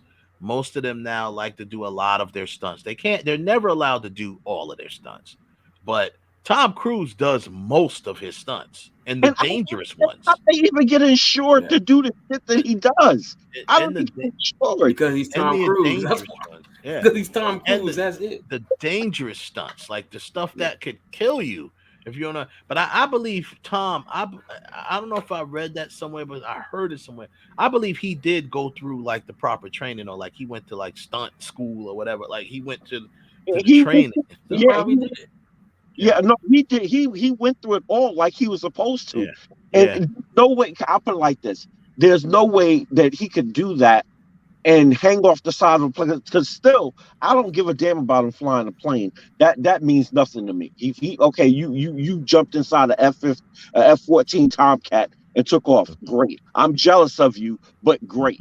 But I'm still hung up on the fact that this mug was hanging off the side of a plane in real life. Like just the plane. Yo, that to me, that's like, dude, you know, that is crazy. I got nothing to say to you, man. He pushes the envelope. It's not, you can't say he pushes the envelope. Yeah, he pushes that envelope, and he makes other actors be like, yeah, I want to do more. Because, like, you know, when I was watching, maybe it's in the name, Tom, right? Because, you know, Tom Holland does a lot of his stunts for the Spider-Man stuff, even the flips and stuff. Because remember his audition tape. That dude did like a somersault flip. Yeah. You know, auditioning for Spider-Man, for the role of Spider-Man. So a lot of the stuff, you know, there's wire work and stuff like that, but a lot of the stuff they do, including the little run up the walls and flips and stuff like that, he's doing that for real. Like, he's doing those stuff. So he's very athletic. So that's why he's really wanted, you know, he's proven once again. When I was watching some of the BTS stuff from Spider-Man, you know, they showing that stuff with him and Willem Dafoe doing a lot of their own stunts. You know, Willem Dafoe doing a lot of as much as he could, but Tom Holland, man, he's really doing that stuff, and that's why you see him. You know, I think that's another reason why they do that a lot. They take the mask. That's why you see him running around with the mask off a lot too. Because he want people to know I'm doing these stunts. God damn it! It's me. This is not a stunt double. This is not a stunt double. This is me. Now, unlike I don't want to make fun of dude because, you know, the movie was good, but unlike Robert Pattinson, which most of that stuff was stunt double stuff. Yeah, like he didn't do that much of his stunts. You know, and that was one of the reasons. That was one of the problems that Reeves had. I'm disappointed in Edward. Yeah, I know, right? He, you know, number one, the dude still looks really frail. Like he didn't even look like, when you really think about it, when the times in the movie that he had his shirt off, he didn't look nothing like the way they look in the outfit. Yeah, I'm like, yo, this thing. First of all, he looked like an inch or two shorter, and you can say the boots that he has puts him up about an inch. But I'm just like, nah, man. You know, some of that stuff is funny. Like I laugh because you got to watch the latest the pitch meeting. You know, I always watch those pitch meetings. They got one. They pointed out something that I thought about. These guys always point out stuff that I be thinking that I don't say. The one thing I laugh about the Batman movie, I'm like, boy, they shooting. I like, no one thought to ever do a headshot, huh? Because all they kept doing was shooting him in his chest. It ain't working. I'm like, yo, his face is completely exposed. But you got to remember, even if they did a headshot, it's still Kevlar. It's still lined. But not his face. I'm just being like his face part. The bottom part of his face. Yeah. You know, so, you know, you would think all of that. Say that even about Ben. You could say that about Ben Affleck too, because they shot him in the back of the head and in front of the head. Yeah, they should. They stabbed him too, or something like that. Remember, they stabbed him though. That nigga, you heard him groan. He was like, "Oh." He said, "I found a weak spot." He like stabbed. He was like, "Oh." But he covered that. He ain't let nobody else see that. He did just back that motherfucker real quick. Like, oh, you stabbed me? I got you. He beat the blood out that dude. Yeah. Oh man, he beat it. Yeah, that's funny. But like I said, this dude didn't really do too many of his stunts. And you know, it is what it is. The movie was still good, but he just didn't do a lot of the stuff. And a lot of these actors now, when you think about it, a lot of the actors from the Marvel films, they like to do their own stunts. Because I mean, that when you think about it, even with that's why they started writing in more physical stuff with Tony Stark, because you know he's usually just in a CGI thing, in the suit, but you saw actually Tony Stark doing a lot because Downey's another one like that. He'll do a lot of his own stunts because he's very athletic. He's martial artist and stuff like that. So he'll do a lot of his own fight stuff and stunts. Like what was that? Was that Civil War? Was it Civil War when he was fighting both of them at the same time? Right, and when he had a couple of scenes out of the suit where he was like, because was that the Winter Soldier? No, that was Civil War. That was Civil War. Civil War. When Bucky tried to shoot him, he looked up like, "Did you just try to shoot me?" Yo, if he didn't have that thing, that glove, that part of his outfit, he'd have been dead. his nanotech saved his behind. Yeah. But that whole thing with click, and they were fighting and stuff like that. Like it was but it was cool how they did that. Evans tried to do a lot of his own stunts, because a lot of times he's fighting without the mask on. So it's really Mackie was doing all of his stuff. He was doing a lot of his stuff too. It was, but they all get the envelope push and they wanna for the shot, they want to be able to do a lot of the stunts, but some of them joints. Mackie crashed on his face when he first got those Falcon wings. Yeah. Shoot, when going back to the Spider-Man thing, it was Zendaya. They showed that behind the scenes was Zendaya did when her and Holland jumped off of a 30-foot thing. That was when they were supposedly on the Brooklyn Bridge or whatever. They jumped off of a 30-foot thing. Crane or whatever, all the way up there. Yeah, but still, crane. What do you mean, but still, bro? 30 feet, bro. 30 feet. That's not no. 30 feet. 30 feet, though. 30 feet. Yeah, 30 feet is 30 feet, bro. You saying like it's no big deal? That's a big deal if you ain't no stunt person. Listen, if you want to understand the 30 feet, you saw what my man from Die Hard. Listen, exactly. Yeah, that was fixing himself. They dropped him 60 feet. So you saw it. Look, he was like, "What?" If you want to get an example of what 30 feet is, look at the top of just about any house. Yeah, it might even been higher than 30 feet. I'm saying for some reason 30 feet is coming to my mind. It may have been higher than that, but it was pretty high.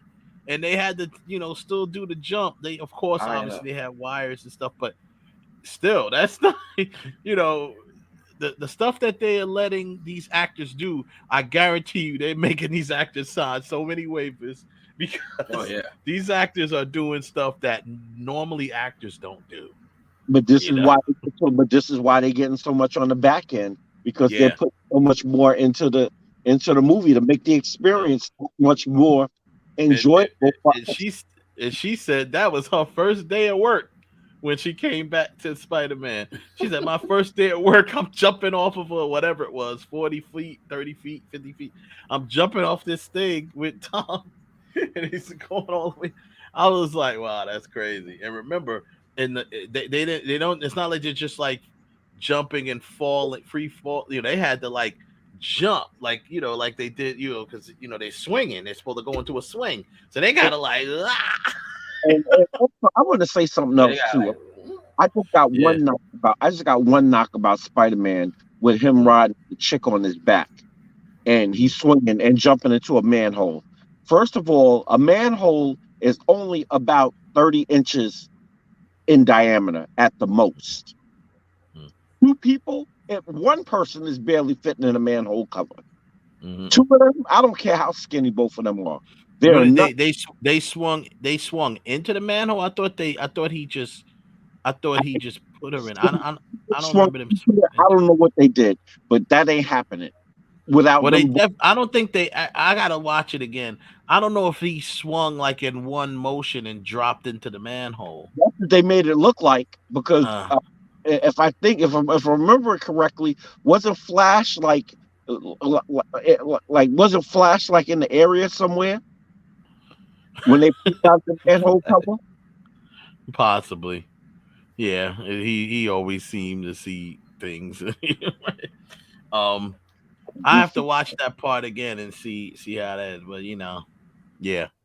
That's but not like not like he's built like a man. Yeah. him and Zendaya are both petite people. So, like especially Zendaya's ass. Yeah. Like the real. But you know what I do like? But sorry, I hear that. But the funny thing that I do like about that Flash Thompson is there are like Indian dudes that have money. That's how they act. They some of them act like that. Like they're assholes, especially if they're smart, because now they're the smartest person in the room and the athlete. So it's like, damn. Oh, so now you really an alpha. It's like Raj on the Big Bang Theory. It's like Raj on the Big Bang Theory. He had he's an asshole. Yeah, he had money but too. He's a different kind of asshole. He's a nerdy asshole. The funny thing is, he's afraid of women until he drinks. And when he drinks, then he can talk to women. Yeah, that's hilarious.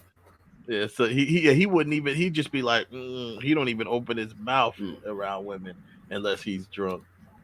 Then he gets the confidence. I was talking to a friend of mine, and we were talking about cell phone something, and Siri, because Siri was going off in the background. I said, "Did you ever see the episode of Big Bang Theory when Raj actually meets Siri?" And she was like, "First of all, what's the Big Bang Theory?" And I was like, Wow. Yeah, he met the woman who does the Siri voice, right? Yeah, and he couldn't talk to her. He couldn't talk to her.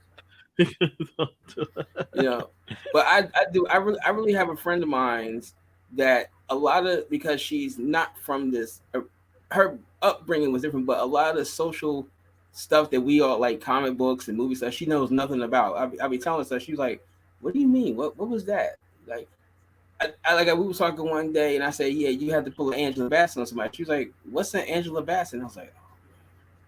So I keep telling her that one day I'm gonna catch her. When I see her, we're gonna sit down. We're gonna have wait. Pop. She said, "What's Angela? Who's Angela Bassett?" No, she said, "What's an Angela Bassett?" Because she's never seen Waiting to Exhale. And I was like, "Oh man." So I said, one day we're gonna sit down one day, and I'm gonna give you pop culture overload. I'm going to just keep hitting you with stuff that happened in movies and TV to catch you up to what's going on. Yeah, she's gonna need that. Now, when people sit and say, "I don't know anybody that has never seen a Marvel movie," she's a person. She's never seen a Marvel movie. Never seen one. Not one. Whether by choice, not one. Yeah, if you ain't seen a she Marvel doesn't really movie, go to it's movies by too choice. Yeah, that's definitely a choice. Yeah. She's never seen one because there's so many. They're so available to you now. It's definitely a choice to not see a Marvel film. But hey, like I said, a lot of people scoff at me when I say that I've never seen. I mean, I have seen, but I wasn't interested in any Harry Potter films. I'm never interested in them. And I fell asleep on The Godfather. Yeah, same thing. You get scoffed at when you say, "Yeah, I might look at you." I can't look at you. They're not interesting because I'm not. Oh, and West, just for the record, it's called Dumbledore. That's the movie you're trying to say, Dumbledore. Yeah, I was like Double D. I was just whatever, man. I'm really looking. I can't. I really don't have an interest to see these Harry Potter movies. I'm gonna be honest with you. If I was a Harry Potter fan, if I was a Harry Potter fan, I would boycott because I think it was whack that they left the actual creator of it out of the Harry Potter reunion thing that they did because of that whole BS, it was. Of what she said. I think that was whack for them to do that. How do you keep her? She's the reason why we're even here.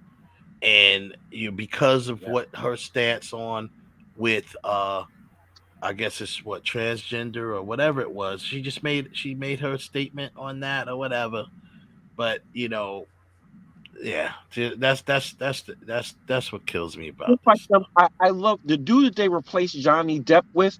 I love him as an actor because he's a really good actor. He actually played Hannibal Lecter in I forgot what that was. It Hannibal Lecter or what was that he played? Hannibal. Yeah, it was Hannibal. Hannibal, yeah. And I loved him in that, and I'm glad they got him to replace Johnny Depp, but I'm still mad that they replaced Johnny Depp in Dumbledore. But it is what it is. I'm still going to see it. I didn't like the last one. This one looks like it's going to be a lot better. But I think the Harry Potter things are going to be. I think this is probably going to be the last one. I don't think they're going to do any more movies after this because it doesn't have the same appeal that it did, and people are not reading books like they used to. You know, all the people that was doing grown up. Yeah, I think the appeal was that it was Harry Potter, but now this isn't. It's set so many years before Harry Potter that people are like, well, why do I give a damn? It's not Harry. You're saying it's the Harry Potter universe. No, it's not, because Harry Potter isn't in it somewhere. Who cares? Exactly. Same thing I said about the Solo movie. I'm just keep bringing that back up because the same thing. Like, who gives a damn? Listen, Solo movie was good. I liked it. Solo movie was trash. That was garbage to me. Trash. Let me just reiterate something, because I just looked that up, and it says here, according to was it Screen Rant, that they had an article there. Many audiences have speculated that this controversy is part of the reason she was featured more heavily, and they're talking about or she wasn't featured more heavily in the reunion, and they were talking about obviously the controversy of her saying whatever she said. She posted in support of Maya Forrester, who was terminated from the Center of Global Development over transphobic comments. Judge James Taylor ruled that the termination was appropriate because of her approach was not worthy of respect, blah, blah, blah. Rowling publicly disagreed. Several months later, in June, she returned to the spotlight again, making statements insinuating trans women aren't women via Twitter, right? And so they're saying, okay, multiple Harry Potter actors, including Radcliffe, Eddie Redmayne, who's released statements against her comments, right? So they said here that most people thought that's why she wasn't featured. Nonetheless, Rawlings' team has reported that isn't the case via Entertainment Weekly. Well, they said via Entertainment Weekly, they have stated that Rowling was invited to return but chose not to. The reasoning they provided is that they believe there was already enough archival footage of her from the 2019 interview. People close to the situation also stated outright that her transphobic comments and any controversies around them were not factored into the decision. So that's what me saying that, okay, they left her out. According to Rawlings, that's not the case, that she was invited, but she didn't come. So I have to apologize about that. Then I guess I wouldn't boycott them for that reason if I was even a fan of the franchise, because if they did invite her, now granted, it's very well she could have chose not to come because she already knows that the main character, she just probably didn't want the tension. And the main characters and stuff like that has already came out and made statements against her comments, so maybe she just didn't want to deal with the tension, of it. But of having them all together, it's just like everybody was when Will Smith brought out Janet Huber, but at first they had to get through their little issue and talk it out first. But she didn't really come on the set with the rest. Janet's smelling really good right about now. She's smelling really good right now. She was like, I told all you guys this years ago, you didn't want to listen to me. I told you this shit. Right. So and didn't want to listen. Remember that was a situation. She did not come on the set while Alfonso Ribeiro was there. Remember when she finally came on set, he was already gone. he had already left or whatever, because there was supposedly a whole situation with that. I don't know if we don't know exactly what it was, but it was a whole alleged situation with that, because people thought it was weird that when she finally came on the set with the rest of the cast, not all of them was there. I think Alfonso had already left. But anyway, that's pretty much how I think. I'm not knocking your. I like your picks too, Ralph. I'm just saying, I feel that there's no one person to really efficiently do the job over here at DC. I think it should be there's gonna have to be that one person that's kind of like the figurehead or whatever. But I think that they need to formulate a strong team on both ends, on the director, the writer, and the executive end. And play everyone to their strengths. Keep Snyder as a visionary. That's already going to be there. You're not going to have people, directors, writers, sit to say, "Well, I don't want to work with DC." If they have a project that they say, "Yeah, I want to work with you." So having the figurehead and then having all this creative dream team, as what I'm saying, you put together, that sounds really great. But you still need one person to take them. You don't need a team. And no matter who the person is, everybody else is either going to come aboard or they're not going to come aboard. If they're already messing with DC now and it's a shambles, which it is, what makes you think they're not going to mess with it if it's going into turnaround and it's going in the right direction? Yeah, exactly. No, I agree. Anywhere. No, I agree. I just, I'm just giving a list of people that I feel they definitely should stay with. Yeah, the dream team that they should stay with. The dream team. Listen. Everybody wants Patrick Mahomes backing up Tom Brady, but we can't have that. We can't have that. Well, I mean, you can have in this case. You can have the dream team. You can have the dream team because like I said, some of those people because the question was who should run it, who should be the figurehead. All those people that you named, they all got other stuff to do. Are they going to put their other stuff aside to run DC? No, they're not. You can't answer that question. Come on. You can't answer You can't answer that question. All those people that you named, every last one has got some other projects already in the fire, or they're actively still a hot property. They're not going to drop what they're doing to say, "Hey, I didn't say anything about drop what the guys that I mentioned, Ralph, are part of the creative team. That is something that's part. Of course, they would make time to do that because that's another job. That's another gig. They'll get paid good money. That's right. Ben Affleck would definitely jump at that. He had already did. No. He was supposed to direct Batman. Right. He's not going to do it now. You know why? You know why he's not going to do it now? He's getting married to a girl named Jennifer Lopez. It's going to take up a whole bunch of his time. Oh man, come on, bro. J-Lo? That sounds retarded. Right? You saying that? Really? He's a filmmaker. That is his job. Hold it. Wait. He's not going to take an opportunity like that. Wait. Hold it. That's crazy. Let me ask you a question. Hold on. Let me ask you a question. I want you to think about this for a second. When we always used to say Ben Affleck was a crappy actor, who was he messing around with? First of all, I never said Ben Affleck was a crappy actor. He was a crappy actor. No, he was a crappy actor. He's never been a crappy actor. He's done some crappy films, but he's never been a crappy actor. Okay. All right, let me rephrase that. He was in a bunch of crappy projects, not acting. Right? Yeah. Who was he seeing then? Jennifer Lopez. Yeah. When he started developing better projects, when the directing abilities came out, who was he seeing then? He was married. Wasn't he? Right. One woman who takes up a whole bunch of time compared to one woman that sat back and had her own stuff but dealt with the family. Is J-Lo going to take a step back? No. Dude, so if you don't sit there and think that she is going to monopolize a lot of his time right now, you sounding real crazy right now, dude.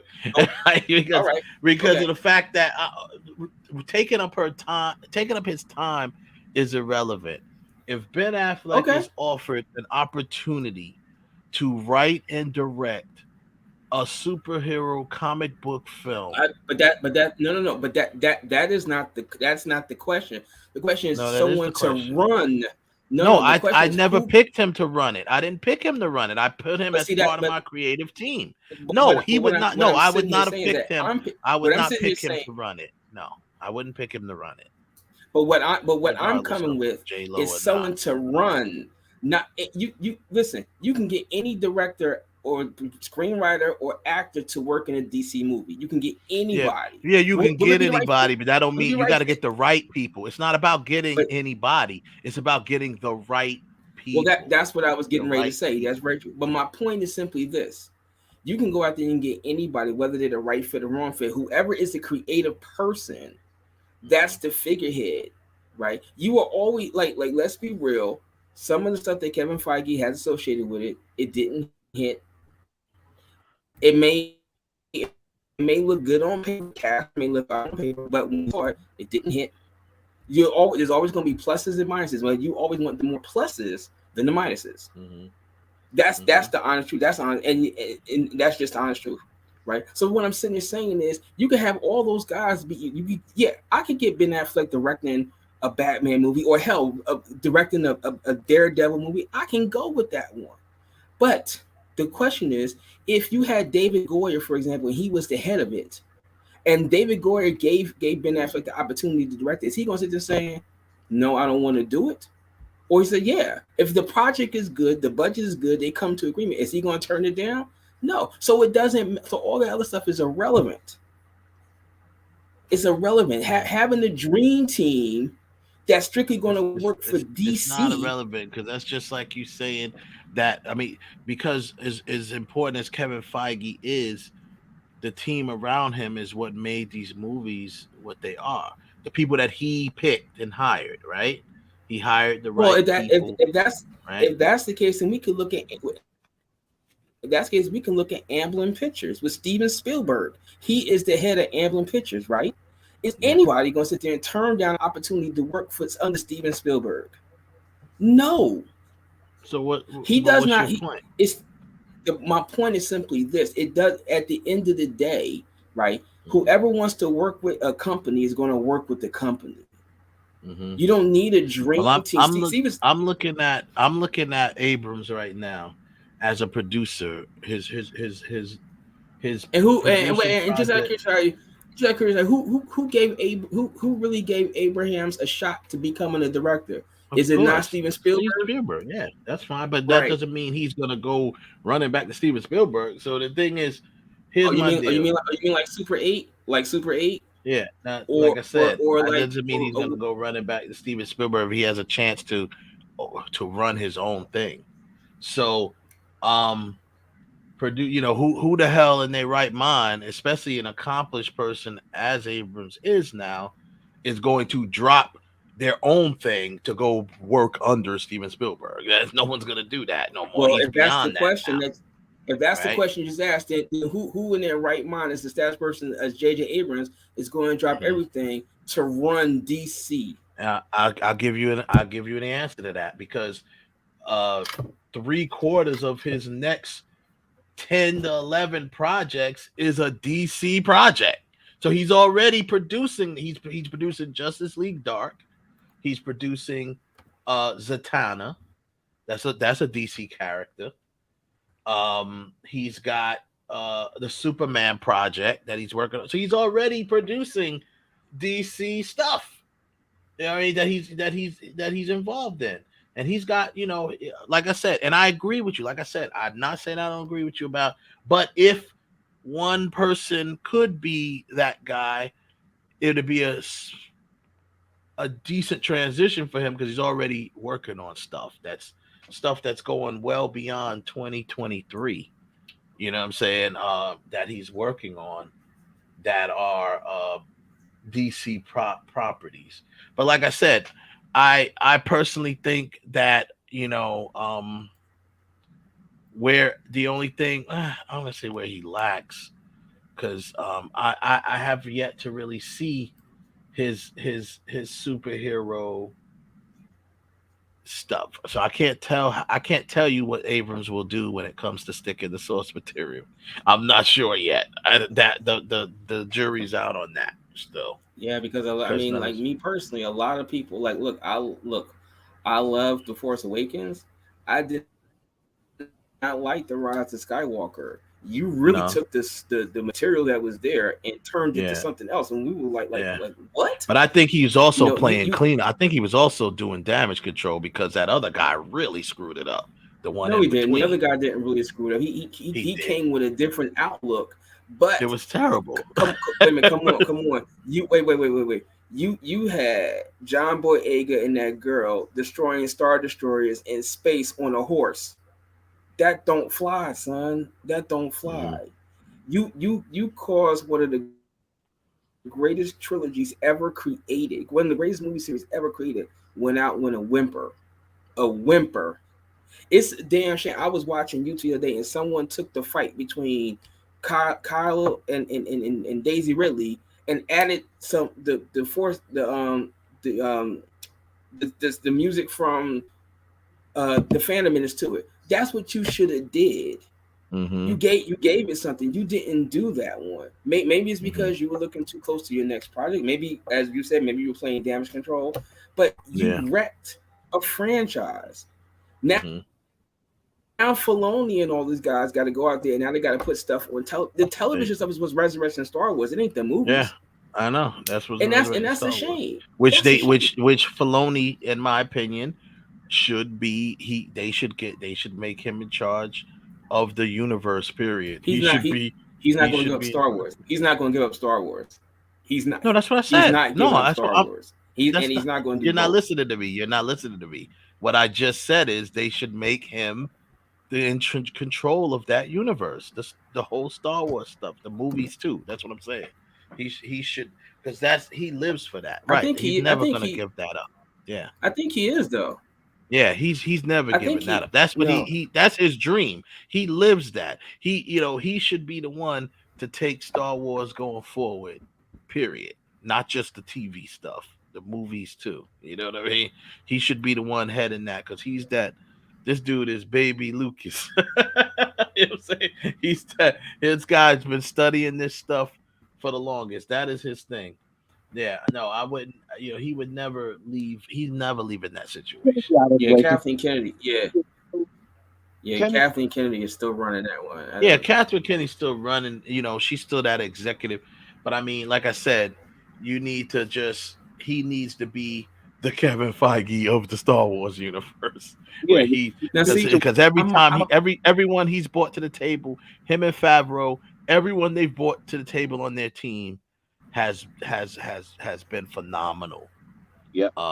Directing and writing, everybody, and they put together a very diverse team of good creatives, and really help bring out their strengths.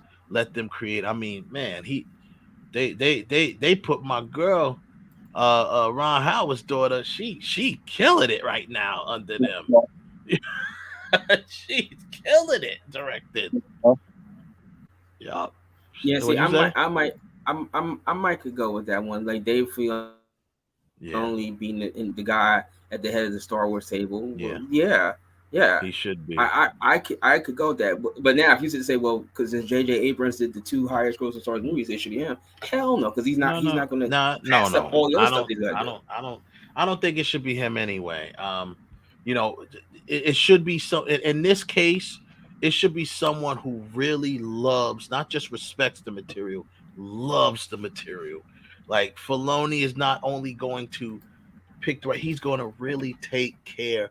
I can see Lucas feeling comfortable handing the key to Filoni. You know what I mean? Because Filoni's going to take care of the project. He's going to take care of the material. He's going to take care of it. And he's already done it. Not only that, Filoni not only knows the general public Star Wars lore, he knows all the other stuff. He knows all of it. He knows all of it. He knows it all. So yeah, he's definitely that. But like I said, I think, to your point, Ralph, is probably why, even though he is definitely the most powerhouse, that's the only reason why I wouldn't put Abrams at the head. To your point, that he is just so involved with so many other things. You know what I mean? But like I said, it's hard. That's why it's hard for me to pick one person. To me, right now, the qualified person I'd take a shot with Hudlin. I'd take a shot with him because he's got enough chops as far as he knows film enough, he knows comics enough, he's been an executive. So, like you said, you can't not everyone has to come from the top. Sometimes you got to rise to the top, like they did with Feige, and Hudlin has been that guy on the sidelines, seeing things happen, behind the scenes, stuff like that. And like I said before, he wrote the Black Panther stuff, and so he's got the experience. He's not no big executive, but if you're just trying to put somebody in charge, I could take a chance on him. I could take a chance on him. Like I said, I always had Jim Lee, but Jim Lee lacks the movie side. Jim Lee lacks the movie experience. Yes, he does. That's his problem. Yes, he does. He is an executive, and he has the comic stuff. He's a vision guy, but he lacks the movie experience. So that's why. And one thing I love about Jim Lee, he'll never do anything that he don't think he's going to be excellent at. So he won't do it anyway. You know what I'm saying? So he wouldn't do it anyway. Well, when you first said Helen, I was looking at Warren. I was looking at Warrington, not Reginald. Oh yeah, no, Reginald. I might go with Reginald. I think my one knock with Reginald is BET. I think that's my one knock on him. But I don't even know if that's 100% his fault. Because I think what about BET? Well, I mean, BET pretty much crashed and burned under him. But I don't think that was his fault. I think there was a whole lot of other things going on. Yeah, there was a whole lot of other things going on under that. Yeah, but yeah, I think I would I take a chance with him. Abrams is he's the sexy choice, so to speak. But yeah, he would definitely have to commit to change. He'd have to commit like the next 10 years to changing around. Putting the DCEU in the right direction. Now, like I said, within the next 5 to 10 years, he's got about 3 or 4 DC projects that he's producing, but he's got other stuff too. You know what I mean? So, things that's listed on his IMDb. And frankly, and not for nothing, if JJ Abrams is listening, yo, bro, Abrams, can I finally get the Alias movie? I mean, can he's working on an Alias, I think. I would love to see an It's Alias not listed movie. though, but yeah, no, it all depends though. Now, because now you got to go and get old girl back, right? Are you gonna bring her back for the movie, or are you gonna go with someone else? You go with someone else because those agents can switch out. Sydney Briscoe, she may not have to be an agent. She could be the person in charge now, and you give her a nice cameo. But you can do an Alias because Alias was not Sydney Briscoe. It's the name of the show, but she's the focus of the show. Yeah. Because you certainly not. You're just not do different. Just do different agents. Yeah. You're not bringing Bradley Cooper back. You're not doing that at all. But you certainly can continue the story of Alias. I thought you was going to do that with Mission Impossible 3 for a minute. I was like, oh damn. But it just kind of because some of the music cues are from Alias in Mission Impossible 3.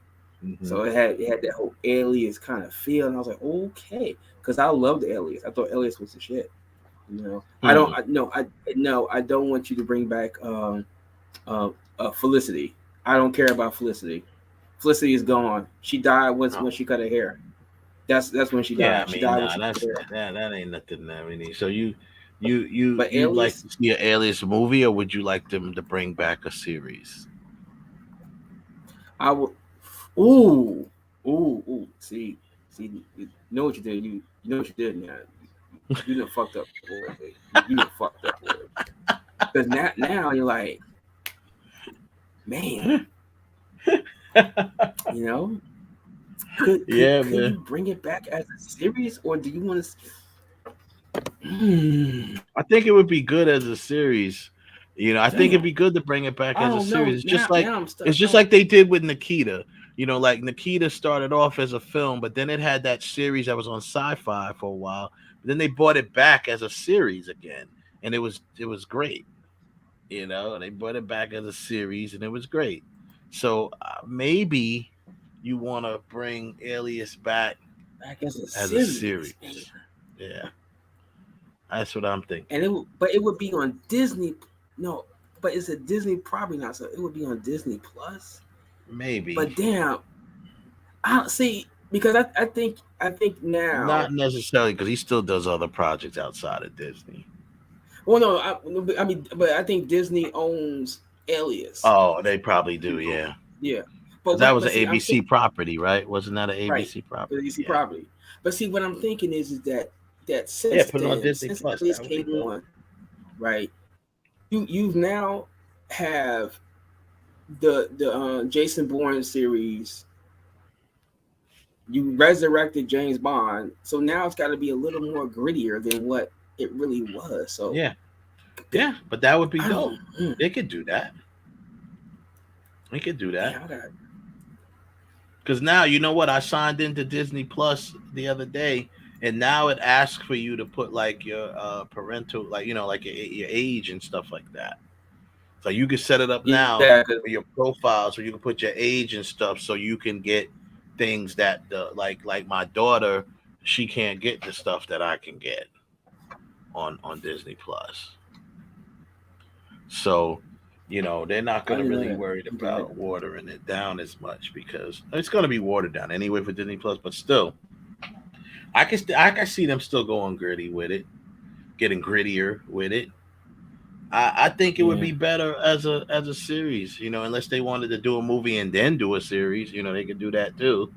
But I think it'd be good to bring it back as a series, and like exactly what you said, have Jennifer Garner make a cameo in it. She don't have to be in the series, but she can be a cameo in the pilot. But they did that with Limitless. Bradley Cooper made a couple appearances in the Limitless series. He made about 2 or 3 appearances in that series, and he wasn't obviously the main guy in it, but he did. Samuel Jackson was. It was almost like a continuation. It was like a continuation from the movie, because in the series he was like getting ready to become president or something. He was running for president or something like that, because he had been taking that SGZ or whatever it was, and and he's been successful from it. So it was almost like a continuation in the series. When they came across his character, it was the same guy from the movie, but he was well more advanced because he's been taking that NTZ. So, I can see them doing that with Alias. That would be super dope. I agree. That would be super dope. But yeah, man, that's pretty much it. Why not give Hudlin a shot, man? Let him get a shot at it, and he can have his creative team around him. Like I said, the Jim Lees of the world, the Zack Snyders of the world, stuff like that, and as the creative guys around him, and then his director teams, the ones we mentioned, the writers, the ones we mentioned, David S. Goyer definitely has to be part of that team, and go forward, man, and try to bring it on home for the DC extended universe, and we'll go from there. We'll see how it turns out, though. I don't know who they're gonna pick, but if they're gonna go with the quote unquote the sexy choice, I could see them bumping up Abrams, because he's already under the umbrella, and they'd have to give him a crap ton of money to fully commit to being Kevin Feige. But the thing with Abrams is what makes Feige so great, because he doesn't overstep his bounds. Like, he doesn't try to outkick his coverage, so to speak. You know what I'm saying? Like, he basically, he's not gonna, like, I think Abrams is too creative to sit on the sidelines. You see what I'm saying? Right. I think Abrams is gonna want to get his hands dirty. He's gonna want to get in there and write and you can't like Feige doesn't do that. You know what I'm saying? He puts the team together to do it. Feige's not jumping in saying, "Oh yeah, I wanna direct this one," or he ain't jumping in saying, "Oh, I want to write this one." I think Abrams would do that because he's still in that mode. You know what I mean? He's still very creative. I mean, now granted, he hasn't directed a film in a while. He hasn't directed a film since 2019. So maybe he's just in producer mode now. You know. Well, pandemic, he may not be doing nothing. Right. Well, I mean, he doesn't have anything set, but he's got so many films set up that are in pre-production and filming that he is listed as a producer, but not the director. The Mission Impossible 8, he's a producer, but he's not the director. You know, the Star Wars Untitled Star Wars sequel. I mean, Star Trek sequel, Untitled Star Trek sequel, pre-production, 2023. The Zatanna movie, he's a producer. The Untitled Superman movie project. These are all producer credits, but none of them was under his. None of them he got credit as a director under them. Now that could change, but right now it's not. Here's an Untitled Quentin Tarantino Star Trek project. He's a producer. It's just announced right now. Cloverfield sequel, producer. Justice League Dark. Half-Life. These are all things he's got coming up, but none of them he's listed as a director. So maybe he's just went into full-fledged producer mode. And he may not if he's gonna be like that, then it's okay. Then they can say, okay, maybe we can pull him up there. Because I feel he's gonna want to get his hands dirty on stuff and be like, hey, I want to step in and write this, because right now, the only one of all of them films that I mentioned that he's a writer credit under is the Cloverfield sequel. And that's it, really. So, very interesting to see how this turns out. He's definitely the sexy choice because he's that big powerhouse producer. That's probably one of the only ones left that's not against comic movie. As far as like powerhouse producers, that's not either tied up with Marvel or just don't like comic films altogether. Maybe so. Like his mentor.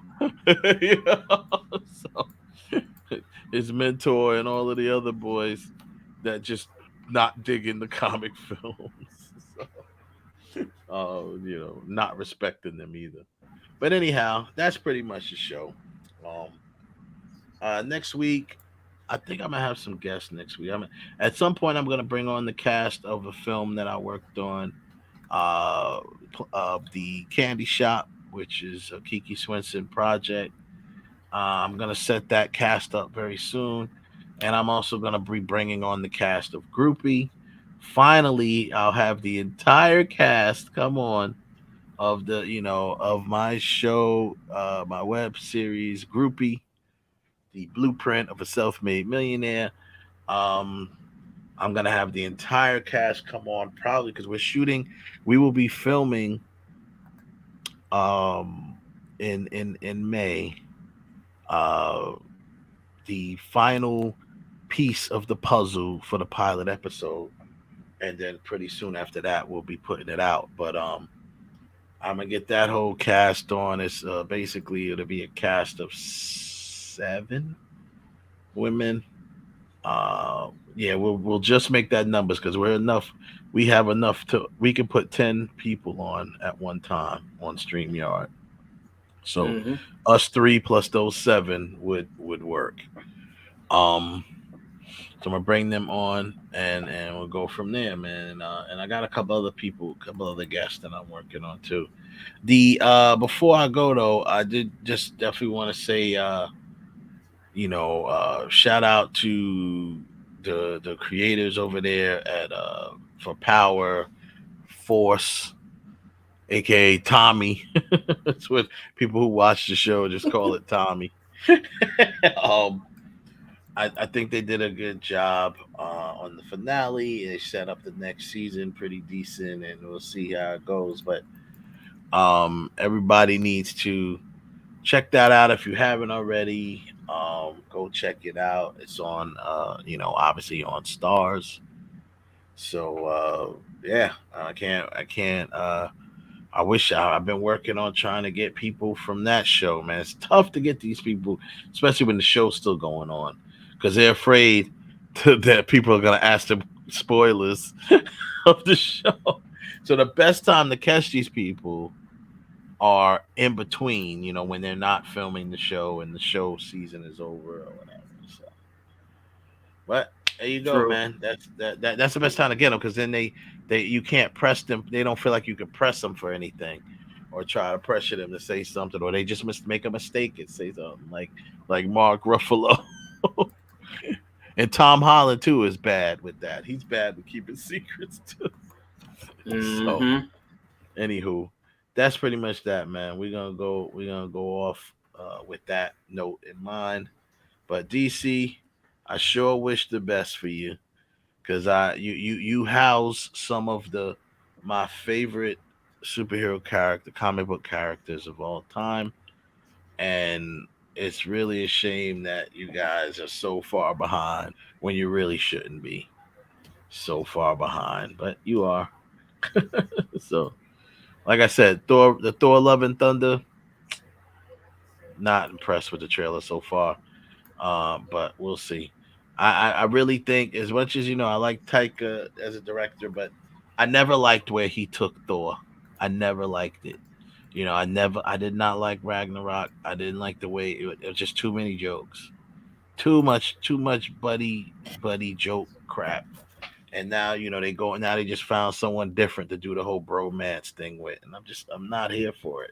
I'm sorry, I'm not here for it. Now you want to do a bromance between him and Star Lord? He already did it with him and Banner. So him and the Hulk. So I'm just like, not here for it. So we'll see. That's it. We'll get at y'all next week. Thanks, Joseph, holding down the chat room. And yes, good. Thanks, Joseph. Good reminder. We gotta do a rest in peace to Gilbert Godfrey, and also rest in peace to the drama king DJ K Slay. Yeah, man, I saw that yesterday. I was like, "What the hell?" That's who passed away yesterday with he had an ongoing battle from COVID. Now, there were reports of him having COVID months ago, and he was in the hospital and actually was induced into a coma and everything when he was in the hospital. But then I had heard some reports of him coming out of it. He came out as coma, and you figure that maybe he was done with the COVID, but I guess the stuff, as or some people may know, COVID, especially if you contract the OG version of COVID, but COVID period, the virus can really mess with pre-existing conditions that you may already had. It also can mess with other parts of your system that you may not even have known had an issue. And other things start to change. When you are in a coma, I'm sure they probably had them on a ventilator for a while. Your body, if your body starts shutting down, that's an issue. You start getting more problems, and more problems start more problems. So who knows what exactly he died from? But I don't think he still had COVID when he passed, because he's had it for 4 months or something like that. So, but either way, rest in peace to the drama king himself, DJ K Slay. Rest in peace to Gilbert Godfrey, and any other people that we lost in between then. Yeah, and Joseph, simply because you asked, I'll tell you my favorite Gilbert Godfrey moment is actually from Beverly Hills Cop 2. When Eddie Murphy comes in, he says, "You got 24 hours." He's like, "What? 25? I pay all my tickets." He's like, No, bitch!" And he hangs up the phone. Yeah, I remember that. That's funny. Yeah, that was just hilarious when he said that. I think it was the way it came out. It came out nice and smooth. You know? Yeah. Yeah, he's definitely a unique dude.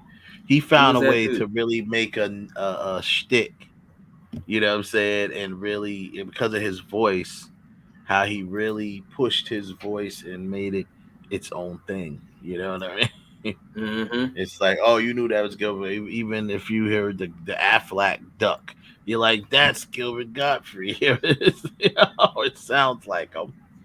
You know, so it's like, yeah, man.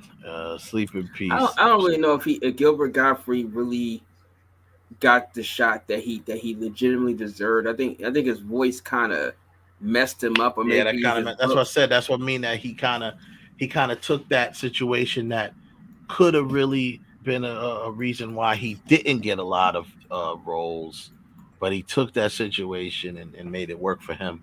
That's what I meant, you know, because that's what you do. I mean, look at you know who else did that? Fran Drescher. You know, Fran Drescher got that annoying ass nasally voice, and it's annoying, but she's always made it work for her. Now she's you know, she's the president of SAG. Yeah. She's the president of SAG now. So now, bitches. Yeah. So she, you know, she definitely took that when she did the nanny and stuff like that. She made that whole annoying voice her own. Yeah. And just really ran with it, and that was her. That became her shtick.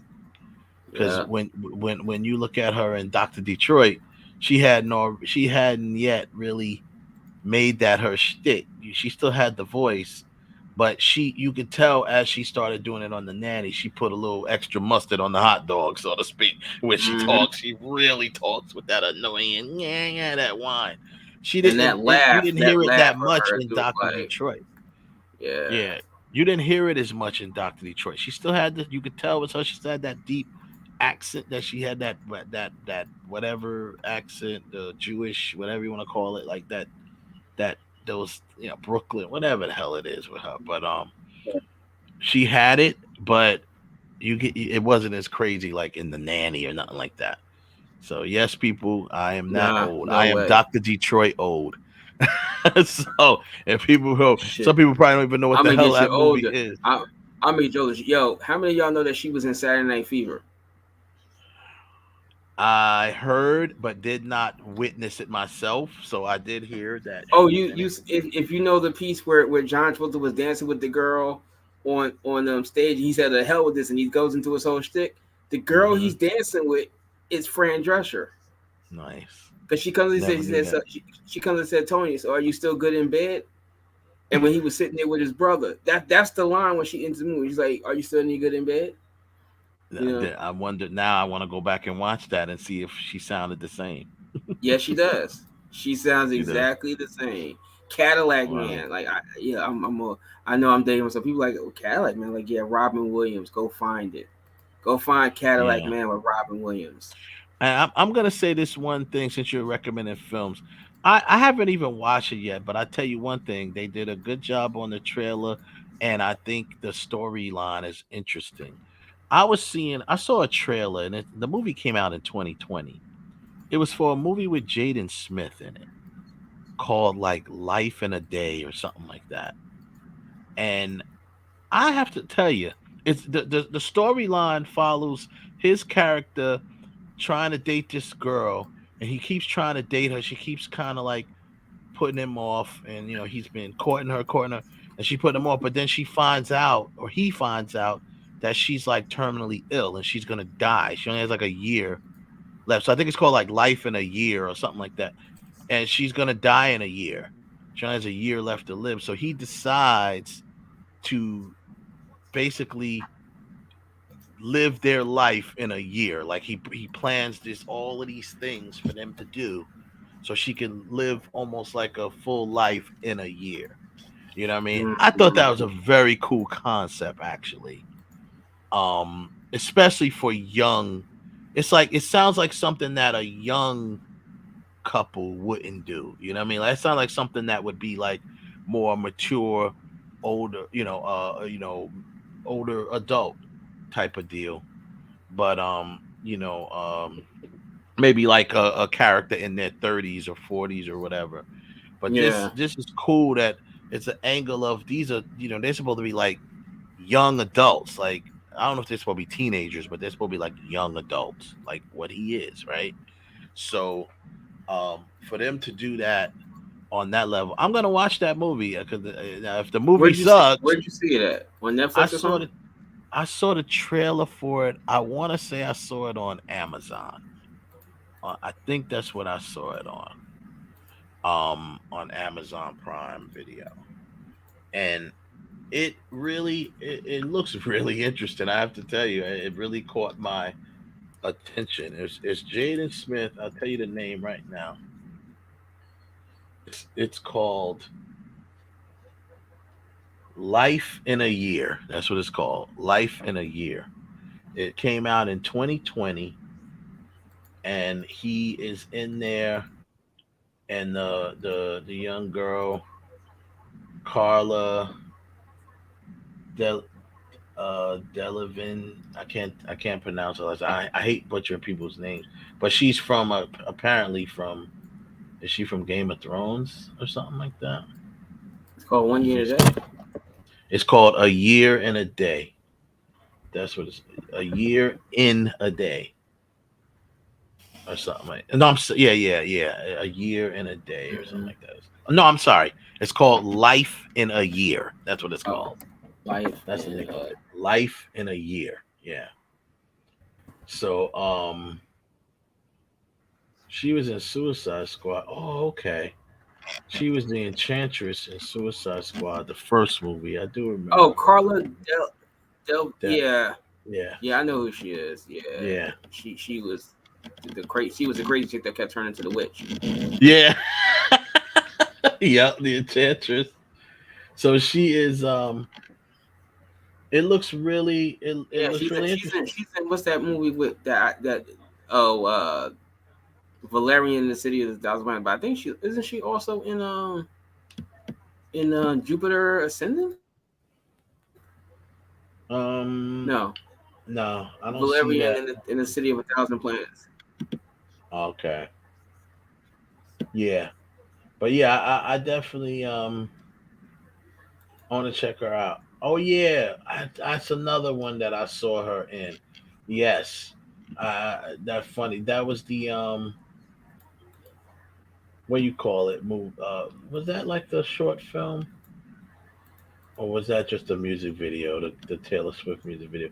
No, she wasn't in this. The girl who was in the short film that Taylor Swift recently kind of did, like it was a music video, but it was like a short film music video. Was the girl that's in the redhead that's in Stranger Things? Oh. She was in. That's Billy something. No, yeah. Bobby Brown. Bobby Brown, right? No, not Millie Bobby Brown. The redhead, the one that was. She came in like season 3 or 2 or 3. I think she was just in the last season 3. She's a redhead, like ginger. She's like a ginger chick, and she was in that. But anyway, yeah, I'm gonna watch this movie. Just when I saw that trailer, and the concept of it is a really cool concept. It's a sweet concept too, but I mean, like it looked really interesting to me. So I'm gonna definitely check that out. Her and Jaden Smith. Looks really good. I don't know if she has cancer or whatever the case may be, but the movie's called Life in a Year. I thought that concept was really dope. It says here the movie follows so they're supposed to be teenagers. The movie follows 17-year-old Darren who finds out that his girlfriend is dying. He sets out to give her an entire life in the last year she has left. So they're going, because like the first act of the film, he's trying to court her, but you don't understand why she keeps turning him down. Like she seems to be interested in him, but she keeps turning him down because she obviously doesn't want to get into a relationship because she knows she's dying. She knows she only has a year to live, and then finally she kind of lets him in, and he keeps pushing, and they go on dates, and they like kind of dating, but and then finally he tells her, or she tells him finally, because he keeps saying like, why don't you want to, say like blah, blah, blah.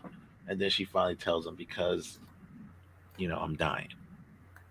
So very heavy topic for such young characters, right?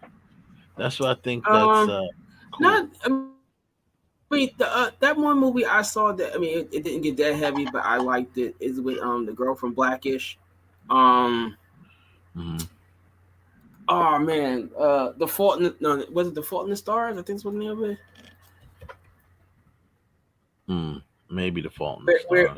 Where she was getting her and her family were being deported back to Jamaica or something, and she had like the Sun Is Also a Star. That's what it was. Sun Is Also a Star. Sun's Also a Star. I thought that was really really good movie. Really good movie. So I'm gonna watch this movie. I'm gonna watch this movie and see. It's a Sony film, and obviously produced by Will Smith's Overbrook Entertainment as well. But it has Jaden Smith, Cuba Gooding Jr. I know the RZA is in there. He's playing it. And then her, Carla Delevingne, whatever her name is, and like Nia Long is in it. There's a few people that popped up in the film. I'm gonna watch this film. It looks very interesting. I can't wait to check it out and see where it goes. Anywho, let's end the show on that. Everybody, thanks for coming out again. Come back next week. We'll catch you